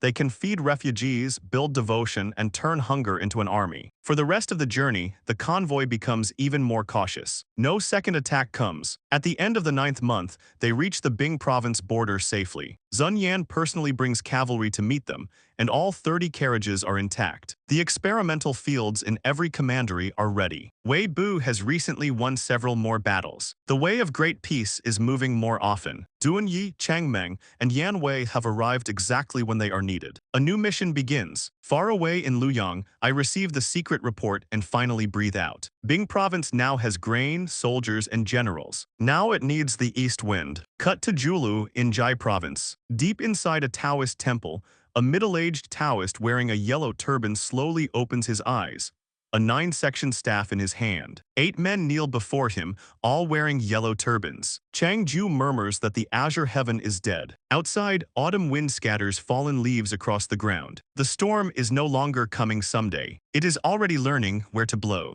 At the beginning of the 10th month of the 5th year of Guang, I walk into the Academy of Material Things and realize the North does not just need generals anymore. It needs an engine. The workshops outside Luyang are louder than usual. Furnaces roar, saws scrape, vats bubble, and the whole place smells like molten iron, wood, coke, and someone inventing workplace hazards 2,000 years early. Jiang Jai's son brings me first to the iron smelting workshop. 3 earthen furnaces glow red, and the third batch from the puddling process has already reduced impurities by 30%. I inspect it through the system. Puddling process prototype, medium quality, impurity rate about 12%. Suggested improvements: raise furnace temperature and optimize the stirring technique. I relay the advice. The craftsmen immediately start adjusting. Then Mo Jun's apprentice nearly drags me to the woodworking workshop to show me the improved loom. It uses foot pedals, connecting rods, flywheels, and rows of wooden teeth to drive multiple shuttles. It can weave a foot-wide cloth,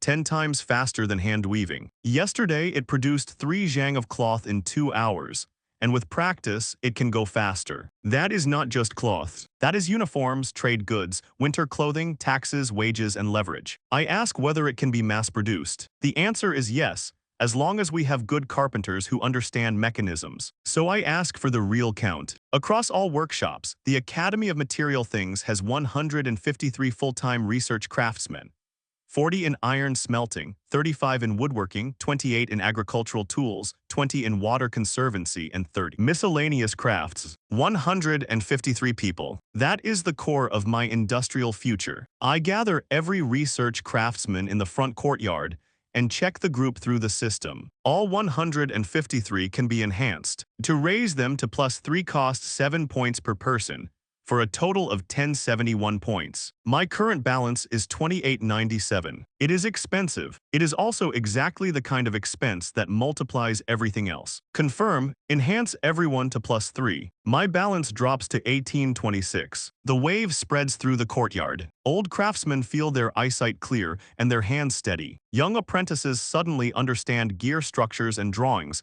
that confused them yesterday. Blacksmiths feel their arms strengthen and their minds sharpen around furnace problems. Some stare at their own fingers. Some whisper that their brains are working better. Then a white-haired craftsman kneels and says he feels as if he has returned to his 30s. One after another, all 153 kneel and thank me. I call the gift enlightenment. Then I give the direction clearly. From now on, the Academy of Material Things prioritizes practical inventions. Farm tools that feed people, looms that clothe them, blades and armor that protect soldiers, and anything that improves production. Successful inventions will be rewarded. Failed attempts will not be punished if the attempt is useful. That last rule matters. Fear does not build new machines. I order the mature technologies compiled and sent to Bing Province.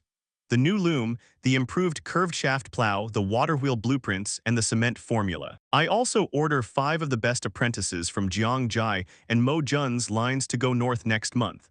Because Bing Province's larger workshop needs people who can actually think with their hands. Before I leave, the change is already visible. In the iron workshop, craftsmen discuss narrowing a furnace mouth to reduce heat loss. In the woodworking shop, apprentices argue over springs and smaller gears for the loom. In the agricultural tools workshop, an old craftsman rejects a plowshare curve because it will not turn soil smoothly. That is when I know the 1071 points were worth it. On the way out, Jiang Jai's son asks whether I am afraid someone will leak the secret after receiving such a blessing. I ask him one question back.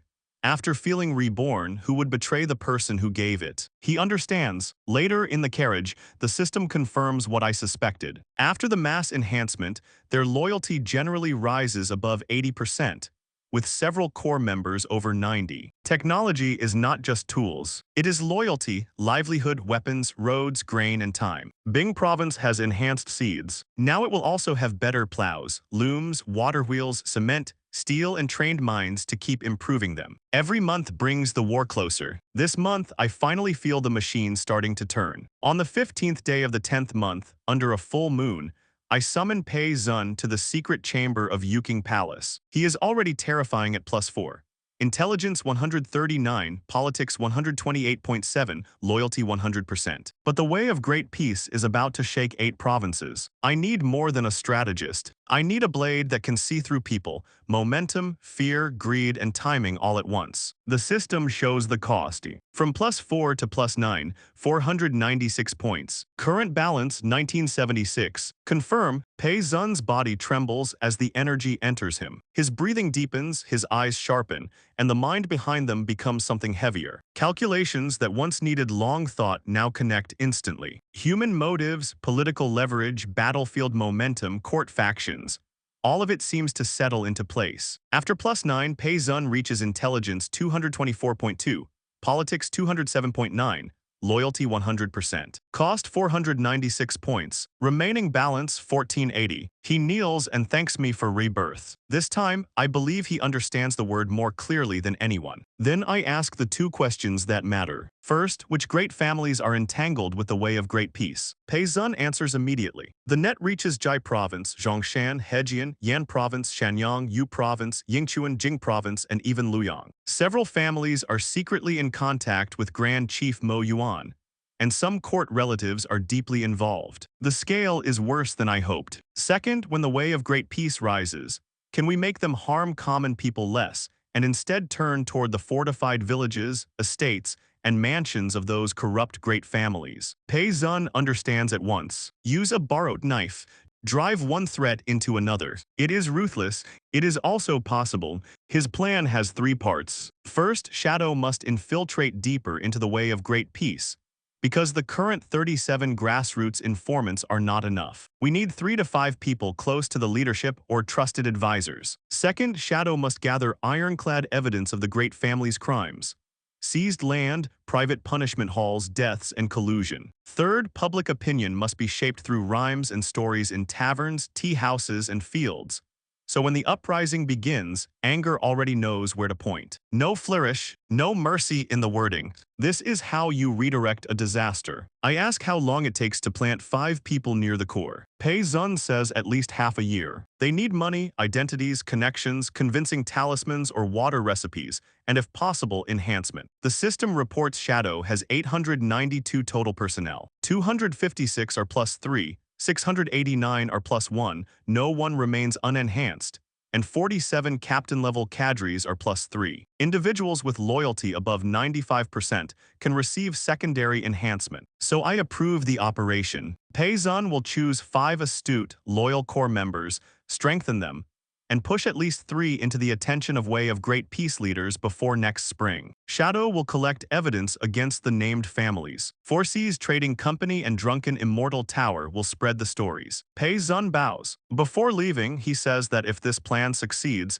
it can save millions of common people, and he will do everything he can. After he goes, I sit alone with the candlelight. The plan is vicious. It is also the kind of viciousness that might make the coming blood flow toward the people who helped create the flood. In early November, snow falls over Luyang, and 5 shadow elites enter my secret room. Lin Qi is a master of disguise and infiltration, nicknamed Thousand-Faced Fox, with loyalty 96%. Zhu Wen is a pale scholar who can copy handwriting almost perfectly, with intelligence 85 and loyalty 95%. Luo Yang is a hard qigong enforcer, 8 feet tall, with strength 89, stamina 91, and loyalty 97%. Su Sanyang is a middle-aged woman whose medical skills save lives and whose poisons end them, with medical specialization 82 and loyalty 96%. Chang Xiaoi is the youngest captain in Shadow, bright-eyed, quick-tongued, meticulous, with intelligence 88 and loyalty 98%. These are not messengers, these are 5 dark blades. I enhance each of them to +5. Lin Qi becomes strength 93.4, intelligence 115.9, agility 130.4, loyalty 100%. Zhu Wen becomes strength 67.7, intelligence 136.9, politics 109.5, loyalty 100%. Luo Yang becomes strength 143.2, intelligence 83.7, stamina 146.5, loyalty 100%. Su Sanyang becomes strength 72.5, intelligence 125.6, medical specialization 132.1, loyalty 100%. Chang Xiaoi becomes strength 61.2, intelligence 141.7, agility 120.8, loyalty 100%. Total cost 155 points. My balance drops from 1680 to 1525. Enhancing 5 people in a row leaves sweat on my forehead, but the result is clear. The 5 who entered as elite agents now feel like weapons taken out of their sheaths. Their missions are divided. Lin Qi will approach Grand Chief Mo Yuan and become a confidant. Zhu Wen will become a scribe inside the Way of Great Peace. Luo Yang will use his bravery to enter the upper ranks of the Yellow Turban Warriors. Su Sanyang will use the name of a divine physician to reach core family members. Chang Xiaoi will disguise himself as a homeless orphan and climb from the bottom. I give each of them a special copper token. If they face a life-or-death crisis, they can go to any Four Seas Trading Company or Drunken Immortal Tower branch and say the code. The north wind rises. They leave in 3 days. Snow thickens outside the window. I know exactly what I am doing. Sending 5 loyal people into the tiger's mouth and asking them to turn the tiger's head. On the 15th day of the 11th month, I call the inner circle into the deepest secret chamber.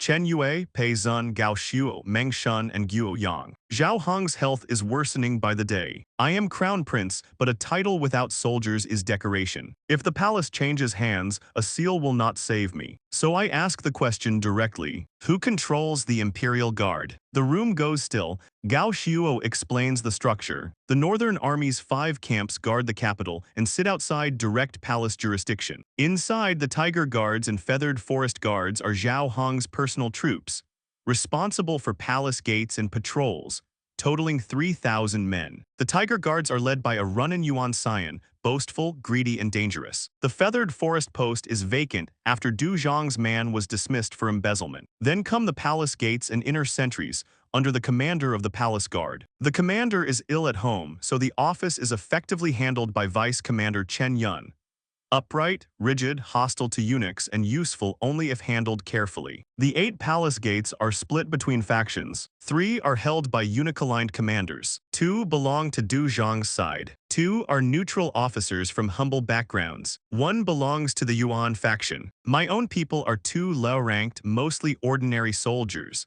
with the highest only a squad leader over 50 men. That is not enough. Pei Zun divides the gate commanders cleanly. The eunuch-aligned 3 are greedy and unstable, so they should be eliminated and replaced when possible. The 2 Du faction commanders cannot be won over, but Du Zhang is losing influence, so they can be removed through others' hands. The 2 neutral humble-born commanders can likely be won over with benefits and kindness.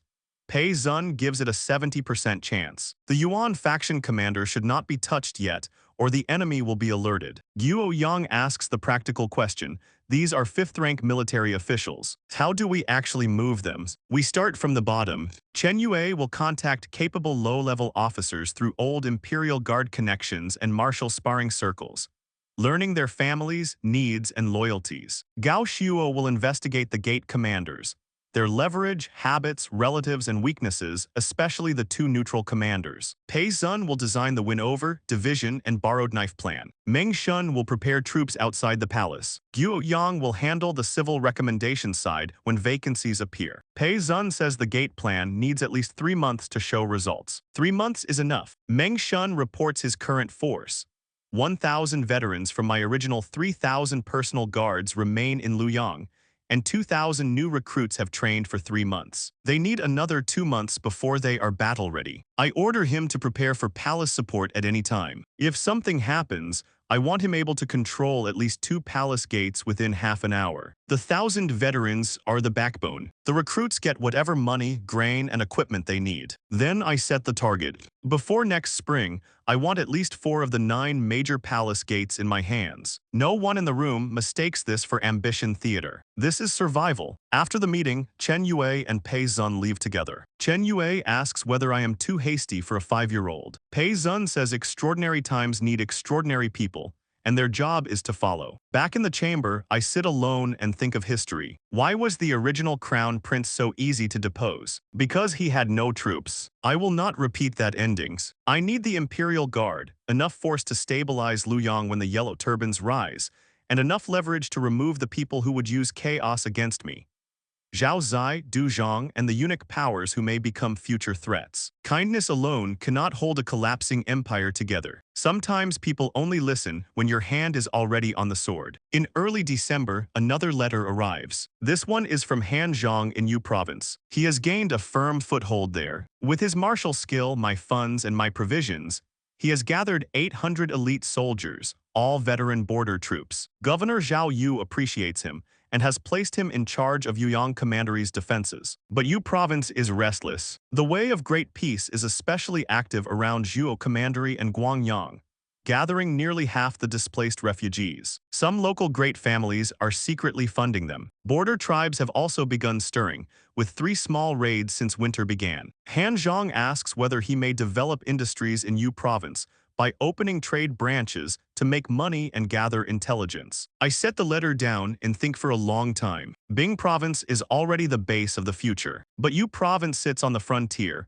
produces fierce soldiers and cavalry, and could form a northern pincer with Bing Province. 1 wing in the west, 1 wing in the northeast. So I summon Pei Zun. He reads the letter and understands immediately. I want to place a board in Yu Province too. He says it is feasible but different from Bing Province. There are 3 difficulties. First, Governor Zhao Yu. He is an imperial clan member, benevolent, prestigious, and deeply supported by the people. Han Zhang has his trust, but if we develop too openly, Zhao Yu will notice. Second, the local great families. Yu Province clans are not as wealthy as the Central Plains clans, but they are entrenched and tied to Zhao Yu. Third, Gongyang Zhen. He commands the White Horse Volunteers, is brave and skilled, and has long-standing friction with Zhao Yu. If we lay plans in Yu Province, we will eventually touch him. Then Pei Zun gives the advantages. Han Zhang already has a foothold. Border threats let many rules bend under the excuse of defense. The Way of Great Peace is rampant, so Zhao Yu may support action against them. and the conflict between Zhao Yu and Gongyang Zhen can be used when the time comes. The method changes. No Forces Trading Company name. Han Zhang will use a separate sign, Northland Trading Company, opening warehouses and transport agencies to trade in furs, medicinal herbs, and ironware. He will apply to expand his troops from 800 to 1500 under the excuse of border defense. He will quietly contact humble families and local magnates squeezed by both the great families and the way of great peace, using my funds and grain to help them stand. Shadow will watch Zhao Yu and Gongyang Zhen closely. If we only want secret control of one commandery, Pei Zun says half a year is enough. If we want Yu province openly, we wait for the yellow turbans. When that storm breaks, Zhao Yu will focus on suppressing the way of great peace. If Gongyang Zhen also moves, the whole province may split open. That is the opportunity. I approve it. I write back to Han Zhang and order Pei Zun to send 20 capable shadow members to assist him, along with 50,000 coins and 1,000 dan of grain transported secretly. Before Pei Zun leaves, I ask about the 5 blades sent into the way of great peace. Lin Qi has already infiltrated Mo Yuan's side as a personal bodyguard. Zhu Wen has become a scribe for Changjiu in Jai province. Luo Yang has gained a name inside the Qing province way of great peace and become a lesser leader. Su Sanyang, using the identity of a divine physician, cured the wife of Chang Man Cheng, the great leader of Jing province, and became an honored guest in his household. Chang Xiaoi disguised himself as a homeless orphan and was taken in by a way of great peace stronghold near Luoyang. Good. I tell Pei Zun they must move steadily. We are not chasing short-term information. We need to influence the direction of the way of great peace's blade at the critical moment. After he leaves, I open the window and let the winter wind rush in. Yu province, Bing province, to the east the sea, to the west the mountains, to the north the grasslands, to the south the central plains. If both provinces fall into my hands, I will finally have room to fight for the world. I can advance south or retreat to the frontier. I can choose the battlefield instead of begging history to be gentle. The snow keeps falling. The storm is almost here, and when it comes, I will not be standing in the open with empty hands. On the 15th day of the 12th month of the 5th year of Guang, the snow finally stops, and I stare at the map of Bing province and Yu province until the red circles almost look alive. Han Zhang is brave. Han Su has recovered enough to follow the army. His 800 border veterans are a start. But Yu province is not a duel. It is officials, local clans, refugees, frontier tribes, Zhao Yu, Gongyang Zhen, the way of great peace, and every kind of hidden knife politics can grow in cold soil. Han Zhang can win battles. He cannot be expected to untangle all of that alone. So I ask Pei Zun about sending Sen Li. Pei Zun agrees that Sen Li is the best candidate. Bold, meticulous, ruthless when needed, skilled at pacifying territory and cleaning administration. The only issue is that Sen Li is helping Zun Yan in Bing province. I decide Bing can endure it now. Zun Yan is already seated, and Pei Zun can temporarily oversee Zijai's affairs. Then Pei Zun names the second problem. Yu province needs troops. I summon Su Heng and Meng Shun. Meng Shun reports that his 1,000 veteran soldiers are loyal, reliable, and no weaker than ordinary elites, though they have not received my blessing. I take Su Heng and Meng Shun to the military camp outside Luoyang, where those 1,000 veterans stand in formation. The system checks them, 1,000 soldiers, all unenhanced. Enhancing each to +1 costs 1 point. Total cost 1,000 points. Current balance 1975. Confirm, the wave passes through the training ground. 1,000 veterans stiffen at once. Their strength rises, their eyes clear, and their reactions sharpen. Men who could draw 5 du bows feel they can draw 6. Men who could march 50 li with 30 jin feel another 10 li become possible. For ordinary people, +1 is not flashy. For trained veterans, it is the difference between elite and dangerous. Cost 1,000 points. My balance falls to 975. I entrust these 1,000 enhanced soldiers to Su Heng. He will take them secretly to Yu province and join Han Zhang. They leave in batches, disguised as merchant escorts, refugees, and traveling merchants, using different routes before gathering at Yuyang Commandery. Meng Shun receives the harder rear task. With the veterans gone, he must recruit 3,000 new soldiers, intensify training, and within 3 months form a 5,000-man elite army in Luoyang. Money, grain, equipment, whatever he needs he gets. After returning to the palace, I summon Sen Li. He has come back from Bing province to report, and when I explain Yu province's situation, he understands immediately. Han Zhang has a foothold, but he is fighting alone. I want Sen Li to manage territory, win over people, scheme against local clans, and build our hidden base there. He asks for time and capital. I give him half a year, Su Heng's 1,000 enhanced soldiers, and full support in money and provisions. At minimum, I want one commandery controlled, preferably Yuyang or Yaobeping. If possible, the entire province. Sen Li smiles. One commandery is too little. He wants all of Yu province. That is why I chose him. 3 days later, outside Luoyang, Su Heng's troops are already gone in 20 disguised teams. Sen Li brings only 2 young attendants and a few boxes of books, looking like an ordinary traveling scholar. I give him Shadow's Yu Province contact methods and emergency tokens. He promises to make Yu Province as solid as an iron barrel. Pei Zun tells him to leave Bing Province at ease. Between Pei Zun and Zun Yan, the northwestern base will hold. I watch Sen Li ride away through the snow. Bing Province has Zun Yan, Wei Bu Duanya Chengmeng, Yan Wei, Cheng Liao, 3,000 enhanced cavalry, and 20,000 elite soldiers. Yu Province will have Han Zhang, Sen Li, Su Heng, 1,000 enhanced veterans, and Han Zhang's original 800 border troops. One wing west, one wing north. Now I wait for the storm. Cut to Bing Province, late December. Zun Yan stands on the observation platform of the new inspector's manor in Taiyuan. 9 months have passed since he went north, and the place has changed completely. Outside the city, Wei Bu's cavalry camp is alive with training. 3,000 riders now use horseshoes, stirrups, and high-backed saddles. With stirrups, ordinary riders shoot more steadily and charge harder. With horseshoes, war horses can travel 30 more miles a day without injuring their hooves. Wei Bu once tested the setup by cutting down 17 straw men in one rush, then declared his 3,000 could break 10,000. For once, nobody needed to humble him. Chang Liao's 2,000 infantry are steadier. Strict formations, disciplined drills, recruited from refugees and trained under Meng Shun's methods. Duan Yi, Chang Meng, and Yan Wei have also joined Wei Bu's army. Wei Bu was dissatisfied at first, until one fight convinced him. Now each of the 3 commands 500 cavalry. Militarily, Bing Province can field 5,000 core elites immediately, and with local garrisons, assembling 10,000 is possible. The workshop district is growing just as fast. More than a dozen blast furnaces smoke day and night. The 5 apprentices sent from the Academy of Material Things now manage the district. One furnace can produce 5,000 caddies of iron a day, and with 3 furnaces rotating, daily output reaches 10,000 caddies. 30% becomes steel for weapons and armor. 70% becomes wrought iron for tools. 3,000 new curved shaft plows have been distributed. 1 person and 1 ox can till 5 mu a day, twice the old speed. 500 looms have been built. 3 weaving workshops now run in Taiyuan, and they produce 1,000 bolts of cloth daily. Cement repairs walls, strengthens granaries, protects armories, and turns the border city into something harder to break. 3 months ago, Bing Province was poor, cold, and full of refugees, bandits, border pressure, and arrogant local powers. Now granaries are filling, armories are stocked, soldiers train at night, workshops burn through the dark, and the people are beginning to breathe. Zun Yan's first task was land.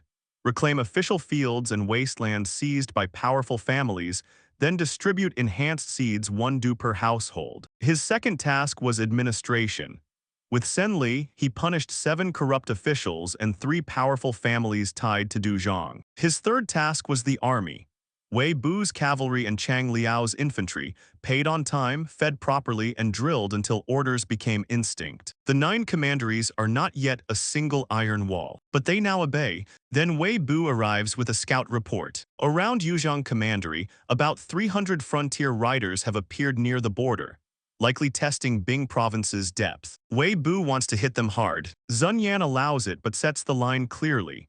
Take 1,000 riders, solve it within 3 days, do not chase too deep, and do not expose the full strength. Duan Yi, Chang Meng, and Yan Wei go with him to gain military merit. Troubled times are coming. Eventually, the sword has to speak. After Wei Bu leaves, Zun Yan returns to documents. Yanmen has cleared 5,000 mu of wasteland, and needs 200 oxen for spring plowing. Ziha has captured and executed 17 Wei of great peace preachers. Shandang has opened an iron mine, producing 3,000 caddies of iron per month. Huayuan reports the border peaceful and refugees settled. This is not glamorous work. This is how a base becomes real. By the first lunar month of the 6th year of Guang, Luoyang celebrates the new year. But Yuqing Palace has no holiday mood. Chen Yue reports that under the pretext of sparring, he has contacted 17 Imperial Guard officers at squad leader level or above. 12 are progressing well, 7 have clearly agreed to serve, while 5 are still observing. In an emergency, the 7 can move about 300 men. If all 12 commit, they may influence around 800. 800 inside a 3,000-man guard force is not control, but it is enough to decide a night. Gao Shuo's report is even better. The 2 Humbleborn Palace Gate military commandants have been won over. One received help treating his sick mother in Longxi. The other had his wife and child saved during a difficult birth by Su Sanyang in disguise. Both secretly pledged loyalty. Of the other commanders, 3 Unicaligned men have usable scandals: gambling debt, embezzlement, and a private affair. 2 Du faction commanders are being marginalized as Du Zhang loses power. The Yuan faction commander remains a drunk, ambitious, but not worth touching yet. The board inside the palace is opening. Pei Zun enters after the reports and says the time has come to remove the 3 Unicaligned commanders. Borrow a knife for each. Let the gambling debt reach their patron. Send the embezzlement proof to the upright vice commander. Arrange the private scandal so Empress Dowager Du's side handles the punishment. He speaks calmly. That makes it worse. The plan costs about 500 strings for bribery and informants. I approve it. Meng Shun then reports on the army outside the city. His 2,000 recruits have completed 3 months of training. 800 archers, 400 spear soldiers, 300 saber and shield soldiers, and 500 auxiliary troops. They are at about 70% of unenhanced veteran strength now, and can reach 90% with another 3 months. He has 800 auxiliary workers, craftsmen, and grooms left in camp, and has begun recruiting another 2,000 to bring the force toward 5,000. Weapons and armor are the bottleneck. I order Bing Province's new equipment and the Academy of Material Things Production to help fill it. 4 lines move at once. Chen Yue wins over low-level officers, Gao Shu digs into commanders, Pei Zun removes obstacles, and Meng Shun trains the emergency blade. In less than 3 months, I may truly hold 4 of the 9 palace gates. The crown prince position is not enough. I need the hand that holds the gates. On the Lantern Festival, Zun Yan receives an urgent shadow letter in Taiyuan. The Qiang and Hu tribes suffered badly last winter because Bing Province's defenses tightened. They gained less than 30% of their usual plunder. Now they have contacted Chief Qi Bei, the great lord of the Central Frontier Riders, planning a joint southern invasion after spring begins. Target Bing Province and Yu Province. Estimated strength: 8,000 Qiang and Hu cavalry, 15,000 frontier cavalry, 23,000 riders. Timing: March at the latest. Zun Yan wakes Wei Bu, Chang Liao, Duan Yi, Chang Meng, and Yan Wei that night. Wei Bu wants to lead the charge. Chang Meng is ready to slaughter. Yan Wei says whoever comes dies. Chang Liao asks the practical question: why would these groups join forces when they usually fight each other? Zun Yan answers with the ugly reason. Last year's border defenses choked their winter plunder. Hunger can make enemies cooperate. He refuses a field battle. The enemy is mostly cavalry. If Bing Province leaves the city and fights on open ground, it gives them exactly what they want. So he chooses Shahu Pass north of Yanmen Commandery, a valley where the mountains squeeze the road so tightly that only 5 horses can move abreast. Wei Bu will take 1,000 cavalry to hold the pass. No reckless sallying. Rolling logs, stones, crossbows, arrows, terrain, delay. Chang Liao will bring 2,000 infantry and build a second camp 30 li behind the pass, with pits and caltrops prepared in case Wei Bu must fall back. Duan Yi, Chang Meng, and Yan Wei will each lead 500 cavalry at Yuzhong, Huayuan, and Dingxiang, harassing enemy detachments without getting stuck in long fights. The goal is not glory. The goal is time. Stall until the enemy runs short of food. Stall until internal strife appears. Stall until reinforcements or opportunity arrive. That same night in Yu Province, Sen Lai receives the same warning and sits across from Hanzhong. Hanzhong has 800 border soldiers, Su Heng's 1,000 enhanced elites, and possibly 3,000 local garrison troops if Governor Zhao Yu authorizes mobilization. Less than 5,000 against a force that could exceed 10,000 on their side. Sen Li does not choose direct confrontation. He chooses suspicion. The frontier chiefs are not united. Chief Qi Bei, Chief Su Lai, and Chief Qiu Ju all fight for land, people, horses, and pastures. If Qi Bei leads his main force south, his home base will be exposed. Sen Li sends 10 people into the grasslands with gold and silver, using the Four Seas Trading Company's outposts and shadow support, to tempt Su Lai and Qiu Ju into raiding Qi Bei's royal court on the Real River once he marches south. Then he writes to Governor Zhao Yu, not as a provocation but as defense. The way of great peace is active on the border, colluding with the Hu people, and Han Zhang needs expanded troops to stop disaster before it starts. Zhao Yu approves. Han Zhang may expand to 3,000, with 5,000 dan of grain and 100,000 coins allocated. Sen Li adds rumors on both sides. Tell Su Lai and Qiu Ju that Qi Bei's southern expedition will seize Han wealth and divide it among tribal leaders. Tell Qi Bei that Su Lai and Qiu Ju have secretly submitted to the Han and will stab him in the back once he leaves. Truth mixed with lies, lies mixed with truth. Once suspicion enters a coalition, every hoofbeat sounds like betrayal. Sen Li also prepares the active strike. Han Zhang can shoot 350 paces with a 3-dan bow and 400 with a 4-dan bow. The Academy of Material Things has sent special arrows with fire-roll pouches tied to the heads, igniting on impact. In 3 days, under a dark moon and high wind, Su Heng will send an elite squad to escort Han Zhang 200 Lei into the grasslands. Target, Qi Bei's grain camp at Mount Lanjiangsu. If that burns, Qi Bei either retreats or rushes South Hungary, straight into the net. When the Bing and Yu reports reach Luoyang,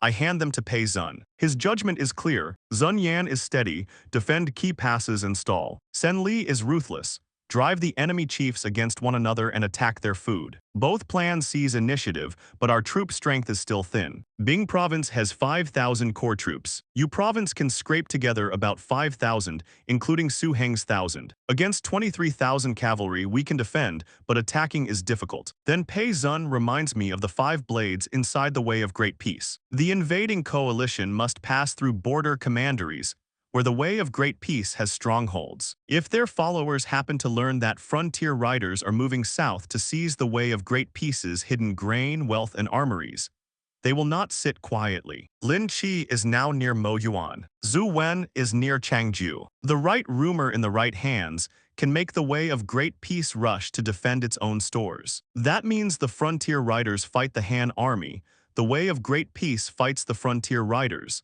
and the Han army chooses where to strike. It is a mess, but it is a mess we helped arrange. I order Pei Zun to send the secret instructions. Luoyang will fully support Zun Yan and Sen Li with money, grain, and military equipment. The first lunar month of the 6th year of Guang is almost over. According to Shadow's latest intelligence, Changju has chosen the Jiazi year for the uprising. This year is Gihai, next year is Jiazi. 1 year to stabilize the northern frontier, control the Imperial Guard, and gather enough strength to meet the storm instead of being swallowed by it. Outside the window, the wind rises harder. In the north, Bing Province and Yu Province are already setting their traps. In Luoyang, the palace gates are beginning to loosen. And I wait inside the tower, not for history to arrive, but for my moment to step onto it. In the 2nd month of the 6th year of Guang, the palace gates finally stop being an idea on a map. 5 Imperial Guard officers stand inside my secret chamber. Su Ren of the South Palace Side Gate, Li Song of the North Palace Side Gate, Liang Meng at Xunwu Gate, Zhu Ping at Zihua Gate, and Chang Gu at Donghua Gate. Over 3 months, Chen Yue and Gao Shuo tested them, pulled them in, and made sure they were useful. The system confirms their foundations. Su Ren has Strength 82, Intelligence 71, Command 85, Loyalty 78%. Li Song has Strength 78, Intelligence 68, Command 80, Loyalty 76%. Liang Meng has Strength 85, Intelligence 60, Command 72, Loyalty 72%. Zhu Ping has Strength 75, Intelligence 65, Command 70, Loyalty 68%. Chang Gu has Strength 72, Intelligence 62, Command 68, Loyalty 65%. They are not decorative guards. They are men who can actually hold gates. So I enhance all 5 to +5. Su Ren becomes Strength 132, Intelligence 114.4, Command 136.9, loyalty 100%. Li Song becomes strength 125.6, intelligence 109.5, command 128.8, loyalty 100%. Liang Meng becomes strength 136.9, intelligence 96.5, command 115.9, loyalty 100%. Zhu Ping becomes strength 120.8, intelligence 104.7, command 112.7, loyalty 100%. Chang Gu becomes strength 115.9, intelligence 99.8, command 109.5, loyalty 100%. Total cost 155 points. My balance drops from 1875 to 1720. The five kneel again, and their address changes from Your Highness to Lord. That word matters. Officials serve the court. These men now serve me. Chen Yue lays out the current palace map. Of the 9 palace gates, 5 are effectively in our hands. Su Ren controls 300 men at the South Palace side gate. Li Song controls 300 at the North Palace side gate. Liang Meng holds actual power at Xuanwu Gate after the previous commander Xia Cheng's convenient accident, with 300 men. Zhu Ping controls 200 at Zihua Gate, after Bai Ren was dismissed for offending palace women. Chang Gu can influence 100 at Donghua Gate after Chang Jun was transferred away. That gives us 1,300 controllable imperial guards. Add 17 lower officers Chen Yue and Gao Xiu have contacted, influencing about 500 more, and the total reaches 1,800. The Imperial Guard has 3,000 men. More than half of the Palace Knight is already listening to me. Pei Zun says the next step is legitimacy. 5 gate commander positions are vacant or hollow, so Guo Yang will recommend our people through old court connections. Gao Shuo will smooth the palace channels. Chen Yun will not block truly capable candidates. Cheng Rang can be handled with money. Empress Dowager Du's side has already been maneuvered. If this works, 5 of the 9 gates will be ours openly, not just secretly. I order the 5 officers to reorganize their troops, train them strictly, and remove anyone with divided loyalty. Then I add the quieter order, watch Zhao Zai. I want to know who visits him, where he goes, and who he meets. After they leave, I ask Pei Zun whether we are moving too fast. He says chaotic times are coming. If we are not fast, others will devour us first. The Northern War is about to begin. The yellow turbans are close. Soon, whoever holds soldiers will hold the initiative. Then I ask how long Zhao Hong can endure. Pei Zun answers after a long silence. According to Mu Chuo's secret diagnosis, 1 year at most. 1 year, so the palace gates must become mine before the throne becomes empty. The next morning, I go for a walk through the palace like any 7-year-old crown prince, with nothing better to do. Obviously, I am working. A young eunuch planted by Gao Shuo leads me first to the North Palace Gate, because I claim there is a giant ant nest there. I crouch in a corner, draw circles in the dirt, and inspect every guard through the system. One guard has loyalty 45%, and took 3 taels from a servant of the dismissed Guo Cheng to pass along North Palace Gate shift times. Another has loyalty 88% to Su Ren and has followed him for 5 years. Good. 1 problems, 1 anchor. In 2 hours, I check all 30 guards at the North Palace Gate. 5 have problems. 2 accepted bribes, 3 are tied to other factions. Then I get tired of ants and go see the fish near the South Palace Gate. Same process, 4 problems among 30, including 1 squad leader with loyalty 38%, who passes patrol routes to Empress Dowager Du's palace twice a month. At Xuanwu Gate, Liang Meng is shouting at soldiers when I arrive. I tell him I came to see old turtles. He actually starts looking for turtles, because some men are loyal, strong, and built with absolutely no suspicion settings installed. Xuanwu has 3 problematic guards. Zihua and Donghua have more. By afternoon, I have inspected 150 guards across 5 gates. 21 are compromised, 7 bribed, 5 passing information, 4 tied to other factions, 3 ambiguous, and 2 with suspicious backgrounds. I write their identifying features in childish marks only I can decode. Then comes the handoff. In the Imperial Garden, I pretend to fly a kite. Su Ren passes by on patrol. The string snaps, the kite lands near him, and when he hands it back, a paper roll slips into his palm. Later, Li Song receives his list through a spilled fish food box. Liang Meng returns with an actual turtle for me, and I hide his note in his belt. Zhu Ping and Chang Gu receive theirs through similar chance encounters. Each list only names the problems inside that officer's own gate. If one note leaks, it does not expose the whole net. That night, the 5 gates clean themselves. Su Ren gathers his squad leaders and calmly names the bribed guard by scar, mole, payment, witness, and crime. The man collapses. Su Ren strips his rank, gives him 30 strokes of the military staff, and sends him to the frontier army. The other 4 hidden eyes are removed immediately. Li Song catches 4 at the South Palace Gate. Liang Meng catches 3 at Xuanwu. Zhu Ping catches 4 at Zihua. Chang Gu catches 5 at Donghua. 21 traitors vanish from their posts in one night. Some are punished openly under military discipline. Some are redeployed. Some suddenly fall ill. By midnight, Pei Zun reports that it is done. The palace factions may notice movement,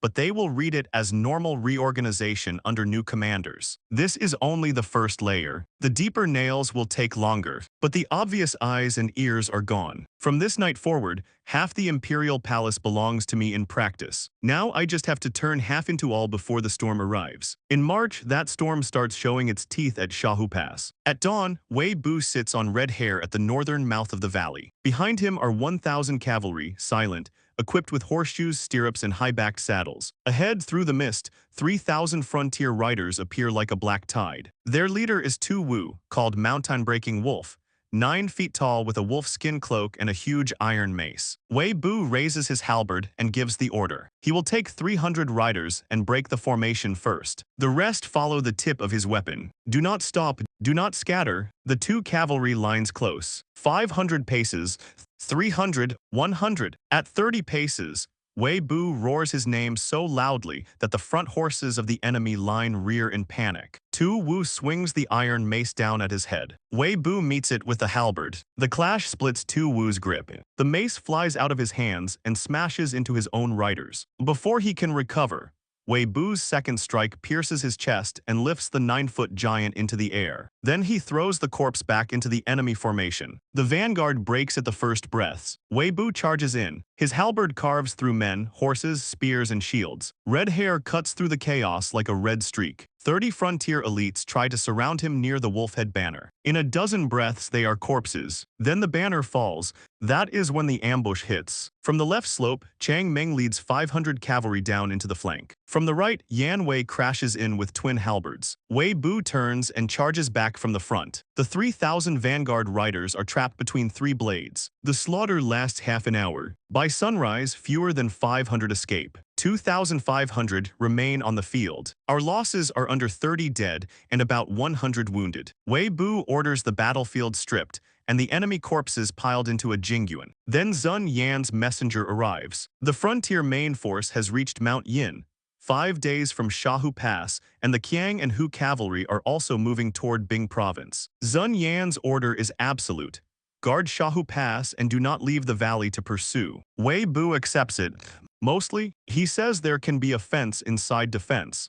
And that night, he selects 300 riders for a visit to the enemy camp. Chang Meng and Yan Wei go with him. At the hour of the rat, under dark moon and heavy mist, they leave Shahu Pass with horses' hooves wrapped in cloth. Wei Bu takes 100 men for the central camp. Chang Meng takes 100 to burn the fodder and grain. Yan Wei takes 100 to cut down the banners. Their task is not to die heroically. It is to deliver a message and leave. 30 li away, the frontier camp is loose and careless. They do not yet know their vanguard has been destroyed. Chang Meng's team kills the 5 night guards at the fodder piles, pours fierce fire oil, and lights the eastern camp into a sea of flame. Yan Wei's team strikes the banner array. He tears through the guards, cuts down more than a dozen banners, and hangs a chieftain's head where the largest banner stood. Wei Bu drives straight into the center. 200 defenders try to stop him. He cuts through them, reaches the command tents, kills the tribal leaders who rush out, and throws a bag of severed ears from the earlier battle into the fire. Then the 3 teams withdraw. 500 enemy cavalry try to chase. Wei Bu slows, turns, draws his iron-backed bow, and fires 3 arrows. The 3 leading enemy generals fall from their horses,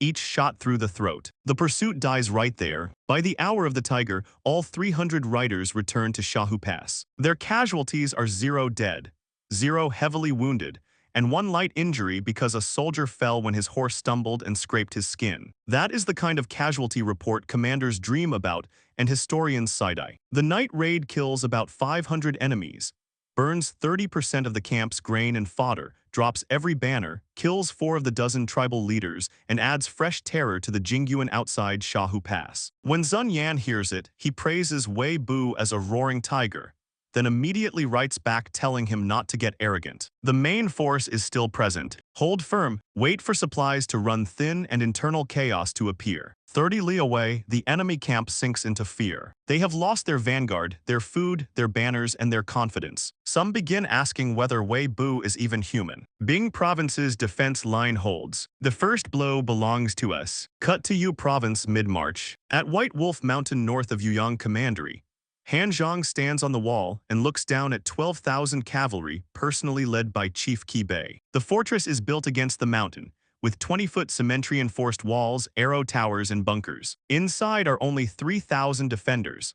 Han Zhang's 800 border troops, Su Heng's 1,000 elite soldiers, and 1,200 new recruits. 3,000 against 12,000. This is not a fair fight. A frontier warrior named Tuxing rides forward with a mace and demands surrender. If the gates open, the city lives. If not, nothing inside survives. Han Zhang takes down his 3-dan bow, draws, and shoots him through the throat from the wall. One arrow, the shouting stops. Then Tu Hu, Tuxing's elder brother, rides out with twin axes and challenges Han Zhang to come down. Before Han Zhang can answer, Han Su steps forward. He wants to fight.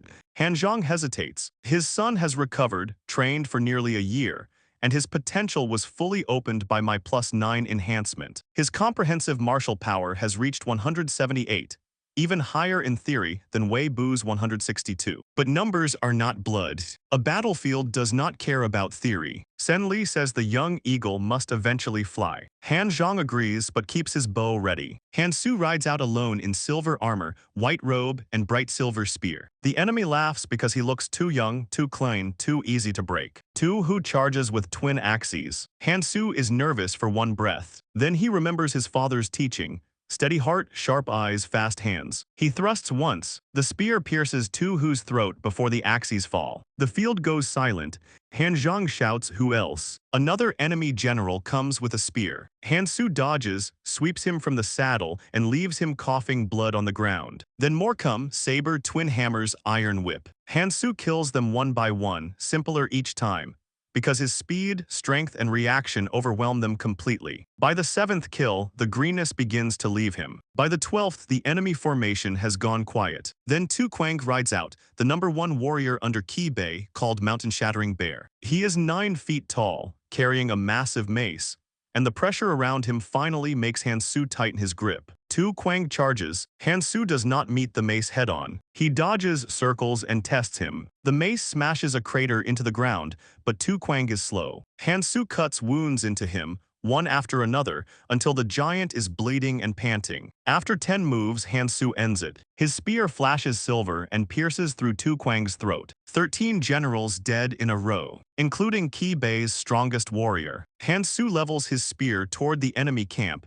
and asks whether there are no men among them. Qi Bei's face turns ashen. No one answers the challenge. He orders the gongs sounded and withdraws the army. When Han Su returns, the soldiers shout for the young general. He kneels before Han Zhang and says he did not let him down. Han Zhang helps him up and says he is worthy of his line, but Sen Li is already looking past the celebration. After this, Qi Bei will not attack carelessly. He will wait for news from Su Lai and Qiu Ju, which means Sen Li's other trap is beginning to matter. Inside Qi Bei's camp, rage turns into caution. His generals fear Han Su. His advisors warn that attacking the cement walls head-on will bleed too much. Qi Bei finally orders the army to retreat 30 li, and sends fast riders to find out what Su Lai and Qiu Ju are doing. On the wall of White Wolf Mountain, Han Su's white robe moves in the evening wind. Wei Bu has become a nightmare at Shahu Pass. Han Su has become one at White Wolf Mountain. And Sen Li watches the northern grasslands with a cold smile, because the good show has only just begun. The North is not just winning anymore. It has turned into one giant trap.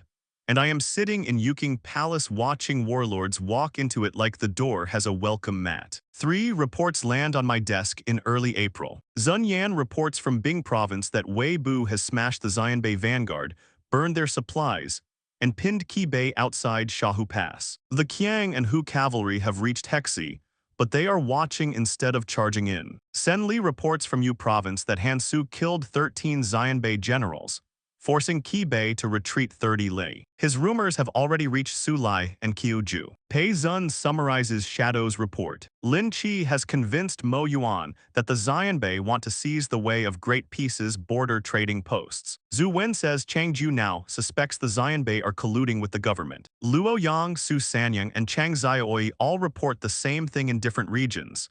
The way is moving. Everyone has entered the room. Nobody has checked the floor. I tell Pei Zun the chessboard is set. He says all parties are in the snare. Now we wait for the first domino. Cut to Julu. Mo Yuan sits in the Way of Great Peace's main tent, while Lin Qi stands nearby disguised as a quiet guard. A scout claims he infiltrated a Xianbei merchant caravan and heard Qi Bei's nobles bragging. The Xianbei plan to uproot 12 Way of Great Peace border trading posts, and those posts hold enough grain and ironware to feed 30,000 troops for half a year. Mo Yuan slams the table. Those posts are not simple shops. They are supply depots and message stations. If the Xianbei burn them, Changju's border layout loses a rib. Mo Yuan orders Jai province to mobilize 3,000 elite believers, disguise them as refugees, and move north in batches. Avoid the government if possible. If not fight, the target is the Xianbei. Lin Qi lowers his head and hides the smile. By the Rayal River, Su Lai hears a different rumor. Qi Bei supposedly made a secret deal with a Han official surnamed Sen.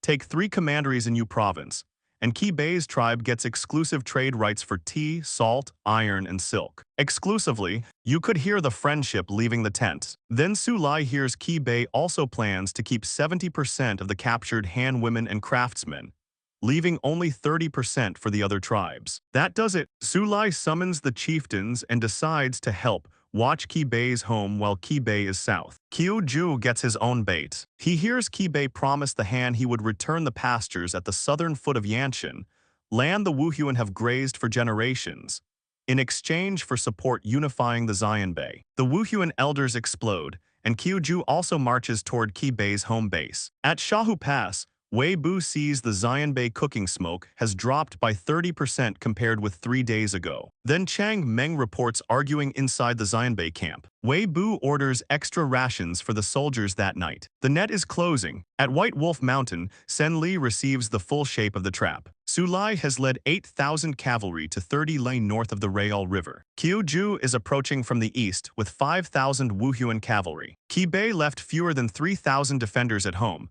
mostly old and weak. About 3,000 Wei believers have reached the border strongholds. Han Su asks why the Way of Great Peace is helping them. Sen Li says they are not helping us. They are helping themselves.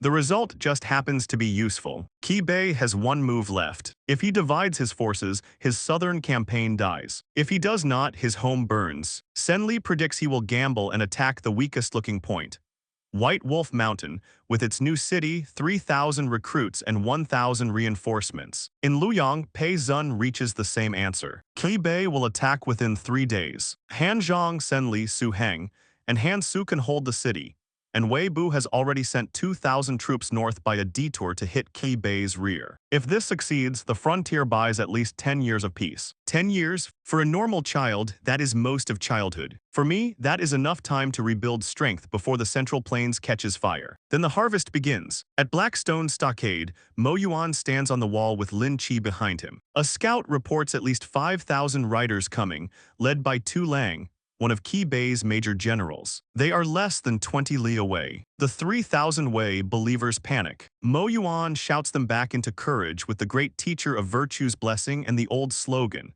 "The azure heaven is dead, the yellow heaven shall rise." Lin Qi advises defense. They have grain, fodder, arrows, and walls.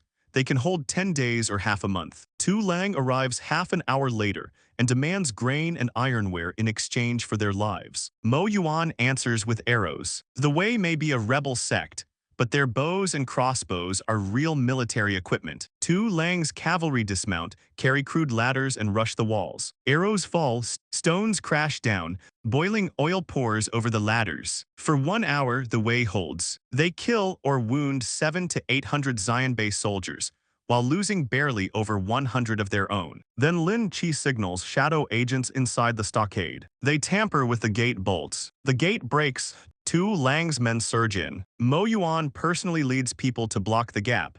But once the formation breaks, fanaticism is not discipline. Lin Chi fights where everyone can see him, but he is really choosing enemy officers. At Enhancement +5, with martial force around 131, ordinary Xianbei generals fall one after another. By dusk, Blackstone Stockade belongs to Tu Lang. Nearly half of the 3,000 Wei followers are dead, and the Xianbei have lost over 1,000 men. They take the grain and ironwares. They also create a grudge that cannot be repaired. At the same time, Qi Bei personally leads 8,000 elites to White Wolf Mountain. If he takes the city, he gets supplies, momentum, and a way out. He orders the attack. The cavalry dismount and swarm forward with ladders made overnight. On the wall, Han Zhang gives one calm order. 500 archers loose at once. The first wave leaves 300 or 400 bodies under the wall. Qi Bei sends a second wave, then a third. The Xianbei crash forward and roll back under arrows, stones, and the height of the cement walls. Han Su watches with sweat in his palms. This is not a duel. No clean one-on-one moment. Just men climbing, falling, screaming, and being replaced by the next line. Han Zhang asks if he is afraid. Han Su admits he is, but says he wants to kill the enemy even more. His father tells him city defense depends on calm. When the enemy is agitated, we stay calm. When the enemy is exhausted, we strike. After 3 failed charges, Qi Bei supervises the 4th himself. This time the attackers spread out, rush faster, and get ladders onto the wall. Han Zhang orders boiling oils. The climbers fall screaming, torches follow, and fire spreads under the wall. Then battle cries erupt at the east gate. 2,000 Xianbei cavalry have circled around for a flank attack. Han Su thinks the gate is in danger, but Han Zhang simply calls for Su Heng. Because this is not a surprise. This is the scheduled portion of Qi Bei's bad day. Outside the east gate, Tu Bao, Qi Bei's nephew, sees the defense looking empty and promises 100 gold to the first man inside. Su Heng opens the gate. The attackers stumble in and meet rows of spears. Behind the gate, 1,000 elite soldiers have been waiting in formation. They are veterans with Enhancement +1, and they advance like a wall. Tu Bao tries to retreat, but Su Heng cuts him down from his horse. In less than half an hour, the 2,000-man flank force is routed, with more than half killed or wounded. Then Qi Bei gets the worst report. Han troops have appeared in his rear, flying the Wei banner. Wei Bu has arrived. Qi Bei finally understands. The city, the flank trap, the rear attack, the raids on his home, the Wei strongholds on the side, all of it was arranged before he made his final choice. He orders a northern breakout. Too late, Wei Bu's cavalry cuts through the rear. Han Zhang and Han Su lead troops out from the front. Su Heng presses from the east. The pincer closes from 3 sides, and Qi Bei's 8,000 elites collapse. By dusk, fewer than 2,000 escape. Qi Bei is hit by 3 arrows and barely breaks out alive. Most of his major generals are dead or wounded. 300 li away, King Mideng of the Qiang and Who hears the news. Blackstone Stockade ended in heavy casualties. Qi Bei was crushed at White Wolf Mountain. Su Lai plundered Qi Bei's home territory, and Su Lai and Qiu Ju are now fighting over loot at the Real rivers. Mideng withdraws. He will not throw 8,000 men into Han defenses after seeing that. Instead, he heads north to mediate, which means he is going to grab whatever the chaos leaves unattended. 5 days later, Pei Zun brings the full report to Yuking Palace. White Wolf Mountain annihilated 6,000 enemies. Qi Bei fled north severely wounded. Wei Bu pursued for 300 lei, killing or capturing 2,000 more. The Way of Great Peace and the Xianbei fought at Blackstone Stockade, with total casualties on both sides reaching 4,000. Su Lai, Qiu Ju, and the Qiang and Hu tribes have turned the grasslands into a mess. Our army's total casualties are less than 800. The strategy worked. The northern border battle ends in April of the 6th year of Guang's. The Bing province wolf cavalry rises, Han Su's spear becomes famous, and the government army gains real prestige. Pei Zun says the north should be quiet for at least 10 years, while the Xianbei may not recover for 20. Then I ask the question that matters. Next is the yellow turbans, right? Pei Zun bows. The northern border is settled. The central plains are about to become uncontrollable. Late April brings a different prize to Luyang. Three dusty siblings arrive at the capital. Liang Yun, 14 years old, carrying a wrapped spear and Song Yuan's letter. His sick elder brother Liang Feng, and his younger sister Liang Yu. Guo Yang receives them at Mingde Academy, settles the two siblings, and takes Liang Yun to Lifeng Pavilion. Song Yuan tests Liang Yun's spear foundation. Chen Yue watches once and praises him too. The next morning, Liang Yun spars with Luo and for more than 50 moves before Luo and withdraws, and admits the boy's fundamentals are excellent. That is when I arrive in plain clothes, with Gao Shu disguised as an ordinary servant and Chen Yue close enough to handle trouble. Song Yuan introduces me as young Master Zhao. Liang Yun is respectful, but he notices the adults naturally center around me. Sharp eyes, good, I did not come here for a decorative spear rack. I inspect him. Liang Yun is 14, loyalty 30%, strength 90 with unlimited potential, intelligence 78, stamina 88, leadership 72, politics 65, enhancement 0, overall combat power 91, at 14, not enhanced. Some people are born talented. Some people are born with a future military budget attached. Then I inspect Liang Feng. Strength 82 but ruined by illness. Intelligence 70, stamina 39, overall combat power 25. A long-term lung problem has damaged his root, and he needs a good doctor or special methods. There it is, not a weakness to exploit, a door to help through. I praise Liang Yun's spear technique, notice Liang Feng's pale face, and suggest taking him to Jishi Hall. Mu Chuo is in Luyang. My father has praised his medicine. I will pay for the consultation. At Jishi Hall, Mu Chuo checks Liang Feng and gives the blunt truth. The old lung ailment damaged the root. The lung meridians are weak, and kidney qi is deficient. Ordinary medicine can relieve it, not cure it. Liang Yun's face goes pale. Then Mu Chuo says it is not hopeless. With special medicinal ingredients, acupuncture, and the 5 animal frolics, slow conditioning may let Liang Feng recover. I tell him to write whatever ingredients he needs. I will find them. Liang Yun thanks me again and again. Liang Feng is moved too, and I watch quietly, because the best way to win a hidden dragon is not to shout destiny in his face. It is to save the person he cannot afford to lose. On the 3rd night of the 5th month, 7 people gather in the secret room beneath Gao Shuo's side hall. Me, Pei Zun, Guo Yang, Song Yuan, Chen Yue, Gao Shuo, Meng Shun. The north is temporarily settled. Now we turn toward the central plains. Pei Zun reports that Chang Ju's movements are growing. Across Jai Qing, Yan, Jing, Yang, Su, Yu, and other provinces, the Way of Great Peace already has more than 1 million followers. The Chang brothers are secretly moving people, grain, fodder, and weapons. Then he places Shadow's list on the table. More than 20 powerful local families are colluding with the Wei. Some believe, some want chaos, and some are betting on both sides because apparently treason comes with portfolio diversification. The 3rd page is worse. 5 families with detailed crimes, seized land, private torture chambers, bandit collusion, human lives treated like grass. Pei Zun's plan is simple and cruel. Guide the Way of Great Peace to strike these tyrannical families first. An uprising needs money, grain, and prestige. These families have all 3. Lin Qi will let Mo Yuan hear that certain families have massive grain stores, weak defenses, and private weapons. Zhu Wen will discover forged letters claiming those families plan to betray the Wei for the government. Luo Yang, Su Sanyang, and Chang Xiaoi will spread stories of oppression in their regions, until local anger becomes a blade. Guo Yang says this is adding fuel to the fire. Pei Zun says we must add fuel. The only question is where it burns. Meng Shun will harden the new recruits so Luyang stays stable. Gao Shuo will use 4C's trading company shops as shadow strongholds and move money and grain. Song Yuan says Luo and can lead experts to protect people who should not die, like incorruptible officials and minor families with clean reputations. Nobody laughs here, because this is where strategy stops looking clever and starts looking like blood on a map. I ask if the plan is too rushed. What if the Wei launches early? Pei Zun says Chang Ju believes deeply in prophecy and divination. The uprising is set for the year of Jiazi, and he will not move early. That obsession gives us nearly a year. Then I ask the real question. Many people will die, won't they? The room goes silent.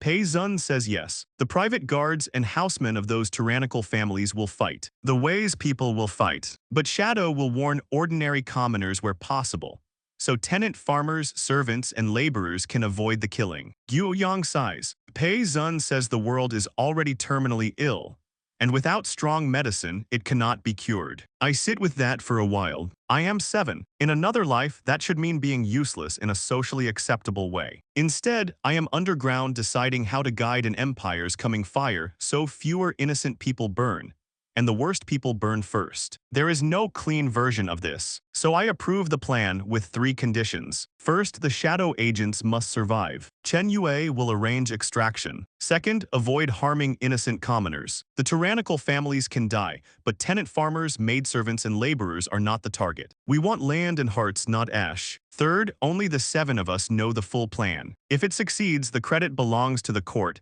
the frontline soldiers, and the people. On the surface, it must never belong to us. I give the orders. Pei Zun and Chen Yue handle the details. Meng Shun trains the troops. Gao Shuo prepares money and grain. Guo Yang and Song Yuan stabilize the civil and military sides. One by one, they leave. I stay behind and watch the lamplight shake against the walls. A child should not be plotting how to push the world into chaos. But the chaos is already coming. The way of great peace is armed. The great families are feeding on the people. The frontier has only just stopped bleeding. If I do nothing, the fire still comes. So I choose where to guide the blast, and who gets pulled out before the roof falls. Outside, Luyang sleeps like peace is still real. Under the palace, the next board is already lit. I planned a fake assassination at the autumn hunt, so my people could earn military credit. Then real assassins showed up 15 minutes early. So yes, excellent start.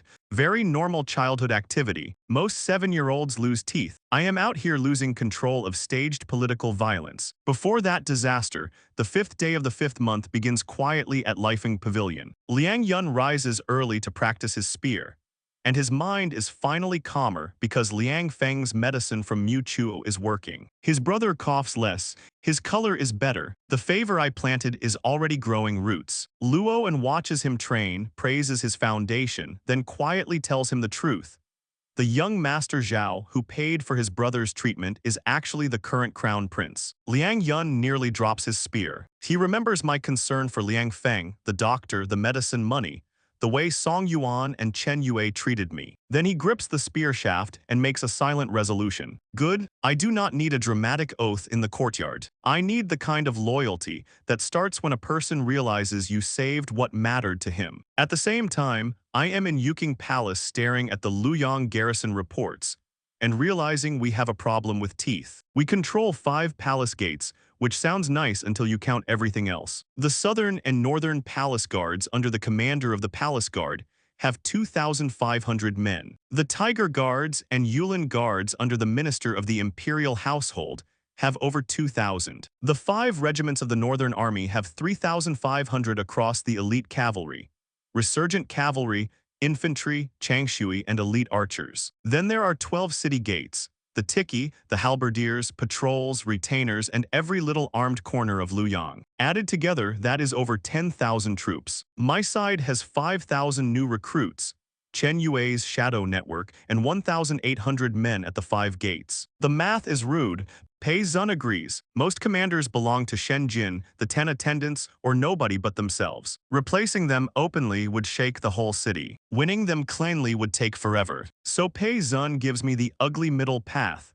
Investigate every officer, especially the middle and lower ranks who actually hold the troops. Find family ties, debts, greed, pride, illness, ambition, anything that opens a door. Then when rebellion or court unrest creates vacancies, our people step forward naturally. Translation, do not grab the army. Become the answer when the army suddenly needs one. Dirty, yes. Useful, also yes. Unfortunately, my villain checklist keeps being practical. Then Gao Shuo arrives with 2 pieces of news. First, Liang Feng's condition has stabilized. Mu Chuo says if he takes medicine on time and rests for half a year, he can recover 60 to 70%. Second, two Simas under the commander of the palace guard are drowning in debt. Lin Wu and another palace Sima from a humble background each owe about 200 gold. 200 gold. A few dozen gold is their annual salary. Their finances are not struggling. Their finances are lying face down in the road. I tell Gao Shuo to approach them through the Four Seas Trading Company. No crown prince, no palace smell. Just a generous owner who admires military talent, pays debts,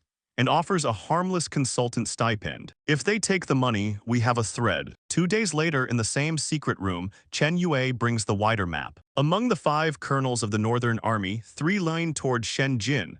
1 is tied to Chang Rang of the 10 attendants, and 1 is neutral. Under them are 13 military commandants, 6 from humble backgrounds with no backing. At the 12 city gates, 4 captains bought their offices and barely know how to command.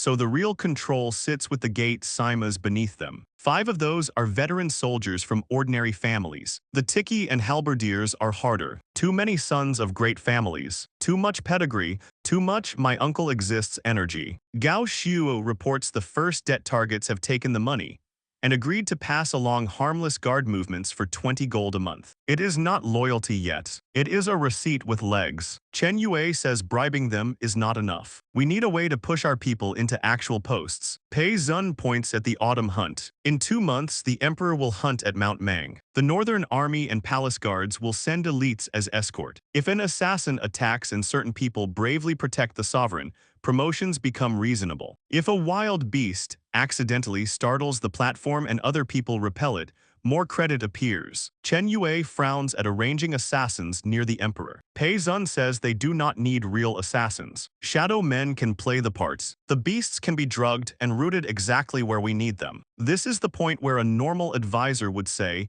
"Your Highness, maybe do not stage danger around your father." Pei Zun instead gives me a production schedule. We approve the plan. Luo and will take the largest rescue credit. Lei Gan from the elite archers and Su Tao from Changshui can earn smaller credit by repelling the beasts. Liang Meng, an upright gate Sima at the south gate, will be positioned to intercept the fleeing attackers. I also tell Meng Shun's recruits to slowly take on city gate and patrol work under the excuse of assisting defense. No fighting for authority, just show up, do the work, and become familiar faces. That is how the net begins to spread through Luoyang. On May 23rd, Shadow starts pulling threads. In the elite archers' barracks, Zhu Ping confirms Lei Gan's weakness through an old veteran informant. Lei Gan likes gambling, visits the 1,000 gold workshop, and already owes 300 gold to Sun the Tiger, a lone shark south of the city. Perfect opening, terrible hobby, outstanding leverage. At the south gate, Liang Meng shows a different kind of value. A merchant tries to slip him a silver ingot while entering with cloth, sundries, and ironware. Liang Meng checks the documents, spots the ironware, demands the proper government permit, and ignores the bribe completely. The merchant tries to lean on Sun the Tiger's reputation. Liang Meng does not care. Farm tools are still ironware. No permit, no entry. A shadow watcher sees the whole thing and reports back. That night, Chen Yue tells me Lei Gan can be bought, but Liang Meng cannot. Liang Meng is poor, proud, and upright. His elderly mother is sick, and her medicine costs 20 gold a month. I tell Chen Yue not to hand him money. Men like Liang Meng do not take direct charity from strangers without suspicion. Instead, have someone from Jishi Hall happen to pass by, treat his mother, and reduce the medicine cost properly. For greed, use gold. For pride, use dignity. For loyalty, do not insult the man before asking for it. The next phase proves both methods. Lei Gan loses another 100 gold at the 1,000 gold workshop and walks out with 400 gold of debt crushing his neck. Zhu Ping approaches him as a manager from Four Seas Trading Company and offers a 500 gold banknote. No repayment, no condition, just friendship with a businessman who enjoys hearing military stories. Lei Gan knows exactly what that means. Nobody drops 500 gold into your hand because your personality sparkles. He takes it anyway. Meanwhile, Liang Meng goes home with his monthly pay and a sick mother, a tired wife, and a hungry son waiting behind a worn gate. His salary is 12 gold. His mother's medicine alone can cost 20. He has already borrowed what he can. Bribes are always available at the city gate, but once he takes that money, he can no longer stand straight in front of his own soldiers. A few days later, a young scholar from Ming Academy arrives with a copied prescription similar to Mu Chuo's, but cheaper. 2 gold per dose instead of 5. Slower but usable. Liang Meng understands this is not coincidence. He still bows and accepts it, because his mother can wait for pride less than she can wait for medicine. On June 15th, 3 days before the autumn hunt, we meet in secret again. Chen Yue has chosen 8 shadow men. 3 will play assassins, 5 will support their retreat. Their weapons are unsharpened and coated with chicken blood, so they look terrifying without killing anyone. 2 leopards from the Royal Hunting Park will be lightly drugged and released along a rehearsed route. The rescue roles are set. Luo and stops the assassins first. Lei Gan and Su Tao face the leopards. Liang Meng intercepts the retreat. Everyone earns merit. His Majesty rewards them. Lu Yang's military board shifts 1 square in my direction. Simple, which is exactly why Pei Zun warns me about the only real danger: the unexpected. If we can scheme at the autumn hunt, so can Shen Jin, the 10 attendants, imperial relatives, or anyone else desperate enough to gamble. I order Chen Yue to strengthen the inspection and tell Luo and that if anything real happens, protecting Zhao Hong comes first. The performance can burn, the emperor cannot. That night, Luo and goes to Leifeng Pavilion and invites Liang Yun to attend the autumn hunt with Song Yuan. Liang Yun is thrilled. Luo and warns him to watch more, listen more, speak less, and not make a fuss if he sees anything unusual. Liang Yun has no idea what unusual means. Fair, most people do not expect their first royal hunt to include live theater, drugged leopards, and accidental treason. In a hidden cave near Mount Mang, the 3 shadow men rehearse their fake attack. They are told to break from the southern woods, rush the viewing platform, fight hard, avoid vital points, and retreat southwest after 30 moves. One complains that holding back is harder than killing people. He is not wrong. On June 16th, Zhao Hong personally invites me to the hunt. He is cheerful, tells me he picked a gentle pony, and talks about mounted archery. I play the obedient son and praise his youthful skill, because my imperial father enjoys compliments the way dry wood enjoys sparks. Then I run into Shen Jin. He says 5,000 men from the Yulin Army, Northern Army, and other camps will guard the hunting grounds like an iron barrel. Not even a rabbit could startle the imperial carriage. I smile politely. Inside that iron barrel are quite a few of my people. But an iron barrel is still useless if somebody else drilled a hole first. So I order Chen Yue to inspect every possible hiding place one more time that night. Our play is complicated enough. I do not need guest performers. Before dawn on the day of the autumn hunt,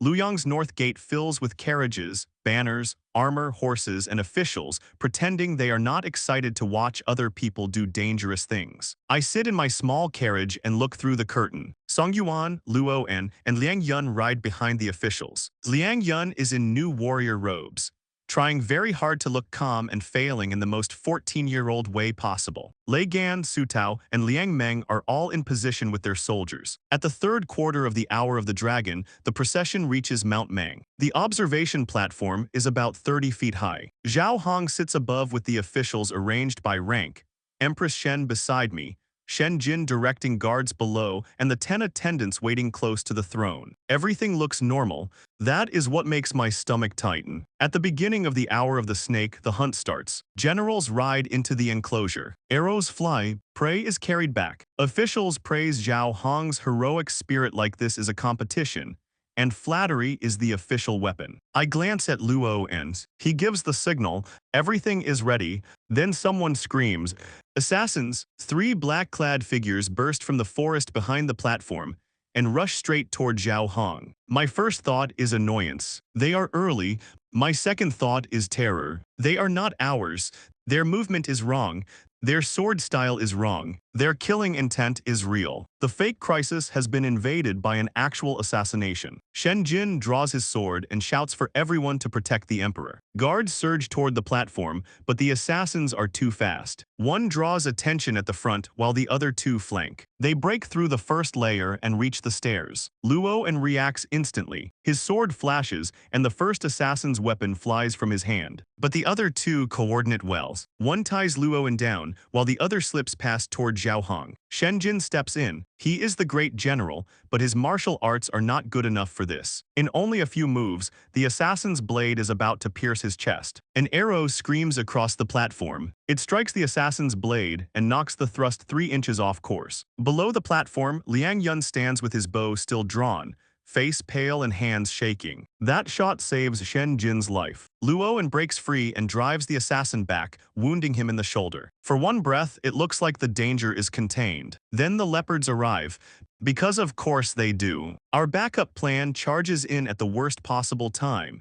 2 drugged leopards rushing from the west side of the enclosure. Thankfully, their route still points toward Lei Gan and Su Tao. Both men see the opportunity, shout to protect His Majesty, and move forward. The leopards are fierce-looking but slowed by the medicine, and after several exchanges, Lei Gan and Su Tao force them back. Not elegant, not clean, but very rewardable. The 3 assassins realize the mission has failed and retreat southwest, which unfortunately for them is exactly where Liang Meng is arriving with soldiers. He forms ranks, blocks the path, and holds them just long enough for Luo to catch up. Swordlight flashes again. The assassins fall, not dead, but disabled and bound. From the first scream to the capture, less than the time to drink a cup of tea has passed. For everyone on the platform, it feels like a whole lifetime. Zhao Hong collapses back onto the throne, pale as paper. Empress Shen grips me so tightly I can barely breathe. Officials stand frozen, and a few lose more dignity than they brought with them. Then Zhao Hong gets his imperial face back. He looks at the bound assassins, the repelled leopards, and the men who stepped forward. He declares that today he has seen true loyalty and courage. Luo and his appointed general who upholds the Tiger Guards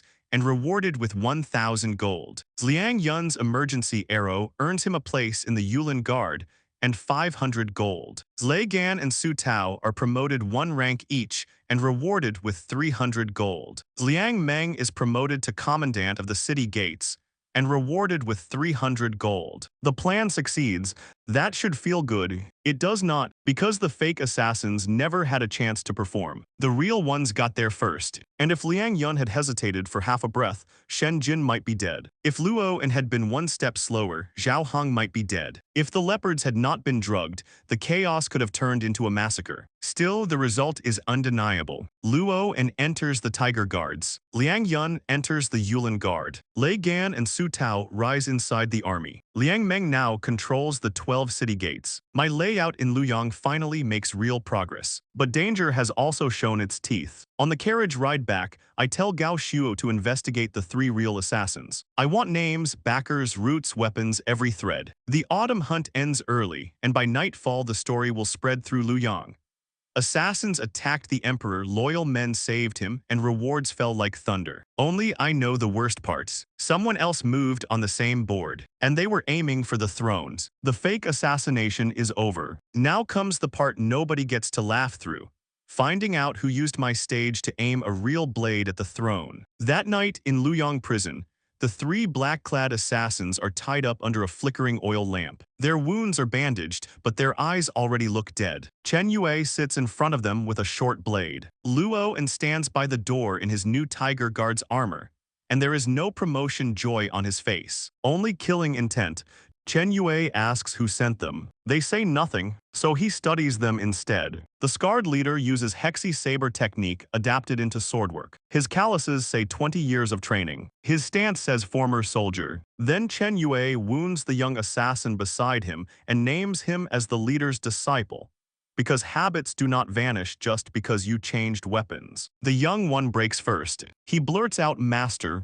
There it is, not a simple employer, someone they call master. After separate questioning, the truth comes out. They are Liang province outlaws, former border soldiers who killed a superior and have been wanted for years. A month ago, a masked man hired them for 3,000 gold to act during the autumn hunt. They never saw his face, but he smelled of palace incense. Then Chen Yue checks the deposit. 10 pieces of horsehoof gold, minted last year by the Directorate of Palace Manufactures for imperial rewards. So the trail points back inside the palace. Wonderful, the house is not just leaking. The house is personally inviting knives in through the window. Gao Shuo brings the news to Yuking Palace while I am still awake. Staring at documents I cannot read because my head keeps replaying the platform. Shenjin, the 10 attendants, favored concubine families, imperial clansmen, anyone with access to palace reward gold moves onto the suspect list. Then Gao Shuo adds one more detail. Empress Dowager Du's side has been exchanging frequent letters with Jai Province. That makes my eyes go cold. I order the investigation to continue quietly, but the assassins cannot stay alive. Anyone powerful enough to arrange this would also be powerful enough to silence them. If they die by our hand, at least it is clean and quick. Half an hour later, the 3 assassins are dead. Chen Yue tells Luo and the likely shadow behind them may be the Ryuan family, the clan famous for 3 excellencies over 4 generations. Grand Tutor Ryuan Wei has roots everywhere, and Ryuan Xiao and Ryuan Shu are both in Luoyang. If Zhao Hong died suddenly, the crown prince would still be young, Shen Jin would be crude, and the 10 attendants would be eunuchs no one wanted openly ruling. In that mess, the Ryuan family could step forward to stabilize the court, not changing the dynasty outright. Worse in some ways, put a puppet on the throne and hold the strings while everyone thanks you for saving the empire. Chen Yue will not move without proof. The Ryuan roots are too deep, and my wings are not grown yet. The next morning, Zhao Hong summons me. He looks terrible. Dark circles, pale face. The full expression of a man who discovered yesterday that imperial security is more of a suggestion than a wall. He asks what I think of the assassination. I tell him the assassins must be investigated, but we cannot throw Luoyang into panic. Since the assassins were captured on the spot, the guards still proved useful. So instead of blindly arresting half the city, we should use the incident to reorganize the imperial guards. Clear out the useless ones. Supplement the Tiger Guards and Yulin Guards, strengthen the city gates and palace guards, and put capable loyal men where they matters. Zhao Hong likes it. He says I will lead the reorganization, with Shen Jin and Chang Rang cooperating. That sentence almost knocks me sideways. Real authority, not borrowed authority, not secret authority, not my people whisper in dark rooms authority. An imperial order in daylights. I play humble and ask for generals and officials to discuss it together. Zhao Hong praises me for not being arrogant. Inside, I am doing cartwheels across the throne room. Politely, spiritually, 2 nights later, the Ryuan suspicion waits in the shadows, but another piece arrives first. At the backyard of the Four Seas cloth store, 2 dusty young men are led into a hidden room. They are Song Yuan's older disciples, Chang Xiu and Chang Ren. They came to Luoyang because Song Yuan's letter told them to find the store, which is a very calm way to say, please enter the suspicious warehouse and trust me. The hidden door opens, Song Yuan appears, and behind him stands me. They learn I am the crown prince and nearly forget how knees work. I do not waste time. They are Song Yuan's top disciples. Their spear techniques are excellent, and the court is not peaceful. I need reliable hands. If they take my jade tokens, I will give them wealth and glory, but they may also die for it. Chang Xiu thinks about the land he has crossed. Corrupt officials, powerful families seizing fields, refugees starving by the road. Then he kneels. Chang Ren follows. I inspect them. Chang Xiu's loyalty is 68%. Strength 85, intelligence 72, stamina 83, leadership 78, politics 58, combined martial value 86. Chang Ren's loyalty is 65%. Strength 82, intelligence 75, stamina 80, leadership 76, politics 62, combined martial value 83, passing grade, so I enhance both of them to +5. Heat floods through their bodies. Bones shift, muscles tighten, senses sharpen, and the 2 men stare at their own hands like the world has been upgraded around them. Song Yuan watches with the calm smile of a man who already received the premium version and now gets to enjoy the customer reaction. Afterward, both loyalties jump straight to 100%. Chang Xiu's strength rises near 140, with combined martial value around 138. Chang Ren also breaks past 130. 2 hidden pieces become peerless first-rate fierce generals in one night. I assign them immediately. Chang Xiu will enter the Tunki Battalion as an elite Bing Province border soldier,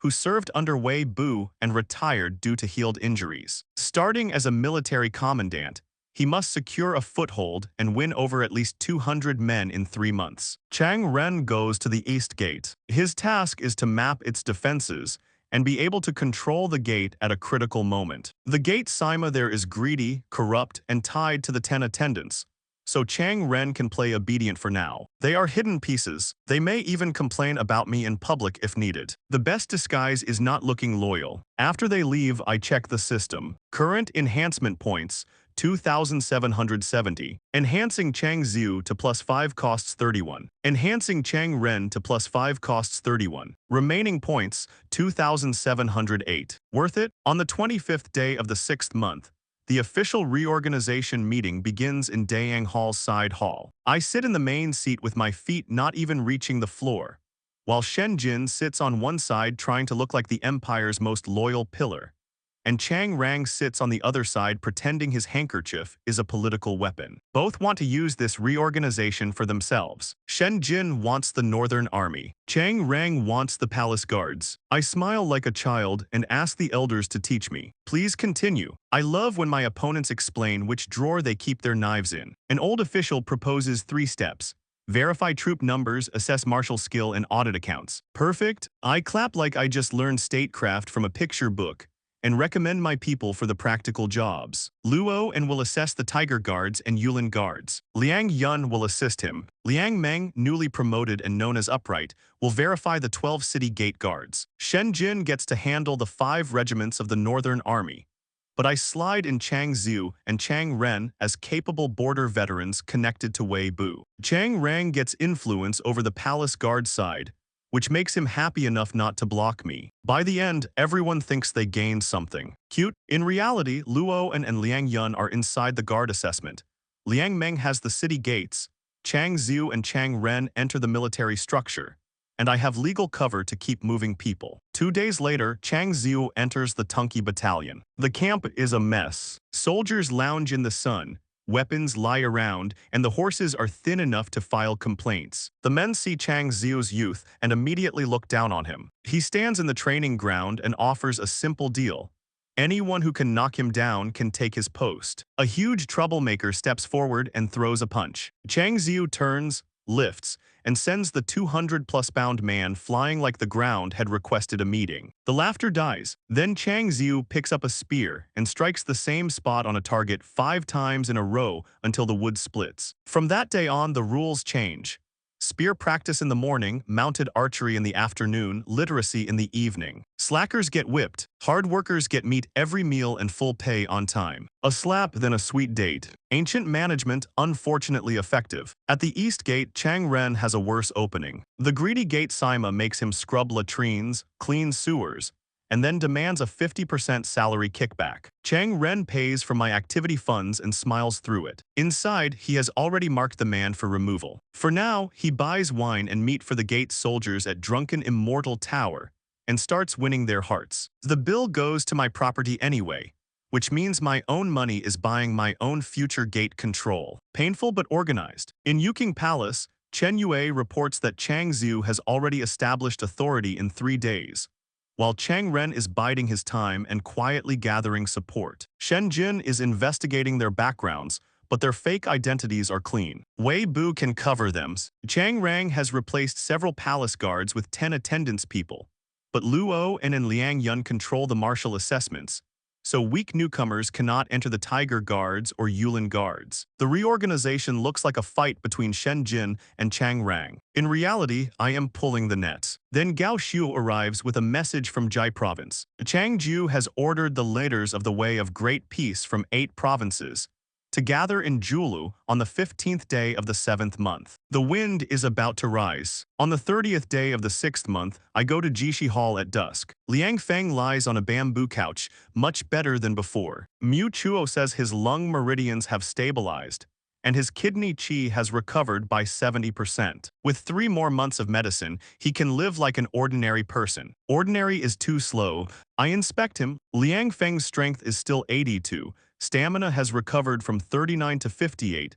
Combat power is 65, loyalty 75. Liang Yun beside him is healthy, strength 90, combat power 92, loyalty 88. Both are ready. I pull out 2 ordinary chi nourishing pills as cover and call them foundation consolidating vitality pills. Then I press my hand to Liang Feng's chest. Enhanced to +5, heat tears through his sick body. His muscles tense, his veins rise, and Mu Chuo stops Liang Yun from interfering by calling it medicinal power taking effect. The transformation lasts only half a cup of tea, but when it ends, Liang Feng breathes deeply with no pain in his lungs. Mu Chuo checks him and declares it a miracle. The lung meridians are normal. The kidney qi is abundant. The old illness is gone. Then I enhance Liang Yun too. His reaction is cleaner. His already strong body breaks through another shackle. His senses sharpen, his blood runs like a river, and when it ends, he lifts a 50 jin stone lock with one hand like it owes him rent. System check, Liang Feng is fully recovered. Strength 135, stamina 142, combat power 138, loyalty 100%, enhancement +5. Liang Yun is at peak condition. Strength 145, combat power 149, loyalty 100%, enhancement +5. He has stepped onto the threshold of super peerless first class, with room to grow. Done, Liang Feng kneels and says his life belongs to me. I tell him to enter Lifeng Pavilion and train. Liang Yu will enter Mingde Academy to study under Guo Yang, because girls should learn too. Liang Yun will perform his Yulin guard duties and privately consult Luoan. Then I tell them directly, I am the current crown prince. The court is surging with undercurrents. The world is about to fall into chaos, and following me may mean death. Liang Yun does not hesitate. Liang Feng follows him. Both are willing. By the time I leave Jishi Hall, I am exhausted, but my heart is steadier. The Liang brothers are mine, and both are terrifying now. Then Chen Yue brings another thread. Chang Ju has ordered the 8 province Wei leaders to gather on the 15th day of the 7th month. Lin Qi and Zhu Wen are trying to infiltrate the core meeting. There are still 2 weeks. I tell him not to startle the snake. If they can learn the plan, good. If not, their lives matter more than the information. Back in Yuking Palace, I check the points again. Current enhancement points, 2,788. Enhancing Liang Yun to +5 costs 31. Enhancing Liang Feng to +5 costs 31. 3 days of recovery added 30 points. Remaining points, 2,756. Correct, it is going to rain. On the 3rd day of the 7th lunar month, Luyang is soaked from morning to night. 3 days have passed since I strengthened the Liang brothers. Liang Feng has entered Lifeng Pavilion and immediately knocked down several senior students, because apparently recovering from a terminal illness now includes becoming a walking disciplinary notice. Liang Yu has entered Mingde Academy, learns quickly under Guo Yang, and befriends Guo Yan and Guo Zhenji. Liang Yun settles into the Yulin army, while Luo and keeps appearing there under the excuse of martial instruction. Chang Ziu has secured the Tunki battalion. Chang Ren has gathered support at the East Gate. Everything is improving, which means the next disaster is probably punctual. Gao Shuo brings a sealed bamboo tube from Julo. Shadow mark, I open it under the lamp. The message is from the 2nd day of the 7th lunar month. The 36 leaders of the Way of Great Peace from 8 provinces have gathered, with Chang Ju presiding. Lin Qi and Zhu Wen have entered the core circle as observers. The uprising date is set, the Jiazi day of the 1st lunar month of the Jiazi year, which falls on the 3rd day of the 2nd lunar month next year. 7 months. The slogan is confirmed too. The azure heaven is dead, the yellow heaven shall rise. In the year of Jiazi, there shall be prosperity under heaven. The 8-province deployment is laid out. Jai Province under Changju, Qing Province under Changbao, Yan Province under Changliang, Yu Province under Baikai, Jing Province under Changmancheng, Yang Province under Mo Yuan, Su Province under Kangba, Yu Province under Sen Yuanji. Each province is expected to gather 50,000 to 100,000 people, for about 500,000 troops total. 500,000, that number does not need decoration. It arrives already holding a knife. Their preparations are just as dangerous. Forge weapons, stockpile grain and fodder, bribe local officials and city gate guards, plant internal agents in the government and military, produce yellow turbans as identification, and spread rumors to shake the people. Changju still calls himself the great teacher of virtue, and claims he received the essential arts of great peace from old immortal Manhua. The miracles are mostly talisman water, illusions, and anesthetic drugs, but people desperate enough for medicine do not audit theology. Then the Luoyang detail lands. Mo Yuan has been appointed to oversee the Way of Great Peace's Luoyang affairs, and he is secretly contacting two palace eunuchs, Feng Su and Su Feng, to serve as internal agents. Zhu Wen also confirms Chang Ju's weakness. He is obsessed with prophecy and believes the Jiazi date is destiny. He will not change it. I burn the paper, the flame eats the words, and the countdown starts in my head. 7 months, 1 hour later the old place fills again. Pei Zun, Chen Yue, Luo and Liang Yun, Chang Zhu, Chang Ren, Liang Meng, and the others I need close. I tell them the Wei's plan without revealing how we got it. 500,000 rebels across 8 provinces, internal agents in the government and military, palace eunuchs inside Luoyang, yellow turbans prepared as identifiers. A fixed date next year. The room changes temperature. Liang Yun asks if we should strike first and arrest Mo Yuan and the 2 eunuchs. I refuse. Arrest Mo Yuan, and the Wei sends another person. Arrest the eunuchs, and the 10 attendants get alert. We would only scare the snake. Pei Zun calls it both crisis and opportunity. In 7 months, we do 3 things. First, let the Way of Great Peace clean out the tyrannical, powerful families and corrupt officials already on our list. Second, let the imperial court receive just enough leaked information to weaken the Wei before the uprising. Third, use the chaos to strengthen ourselves. Expand Wei Bu and Han Zhang's armies legally, set up porridge stalls in the crown prince's name to gather refugees, and tighten control over Luoyang's palace and city gates. Then I ask about Feng Su and Su Feng. Pei Zun says keep them. Not only keep them, help them, let them pass the information we want the Wei to receive. Later, they can become blades against the 10 attendants themselves. That is Pei Zun in one sentence. If there is a tiger in the room, he asks whether we can put a leash on it and invoice somebody else for the meat. I approve the plan. Luo and will watch the palace, especially Feng Su and Su Feng. Liang Yun will monitor the Yulin army for Wei spies. Chang Zhu and Chang Ren must win over hearts inside the northern army and city gate forces. In 7 months, I want them able to control at least half the troops around their positions. Liang Meng must secure all 12 city gates. Chen Yue keeps Shadow undercover. And if needed, Lin Qi and the others may offer the Wei advice that leads directly into a pit. By the time the meeting ends, dawn is close. The rain has thinned, but the air is still cold. I stand under the eaves and ask Chen Yue if I can win. He is quiet for a long time. Then he says he does not know. But he knows the path I am taking is right.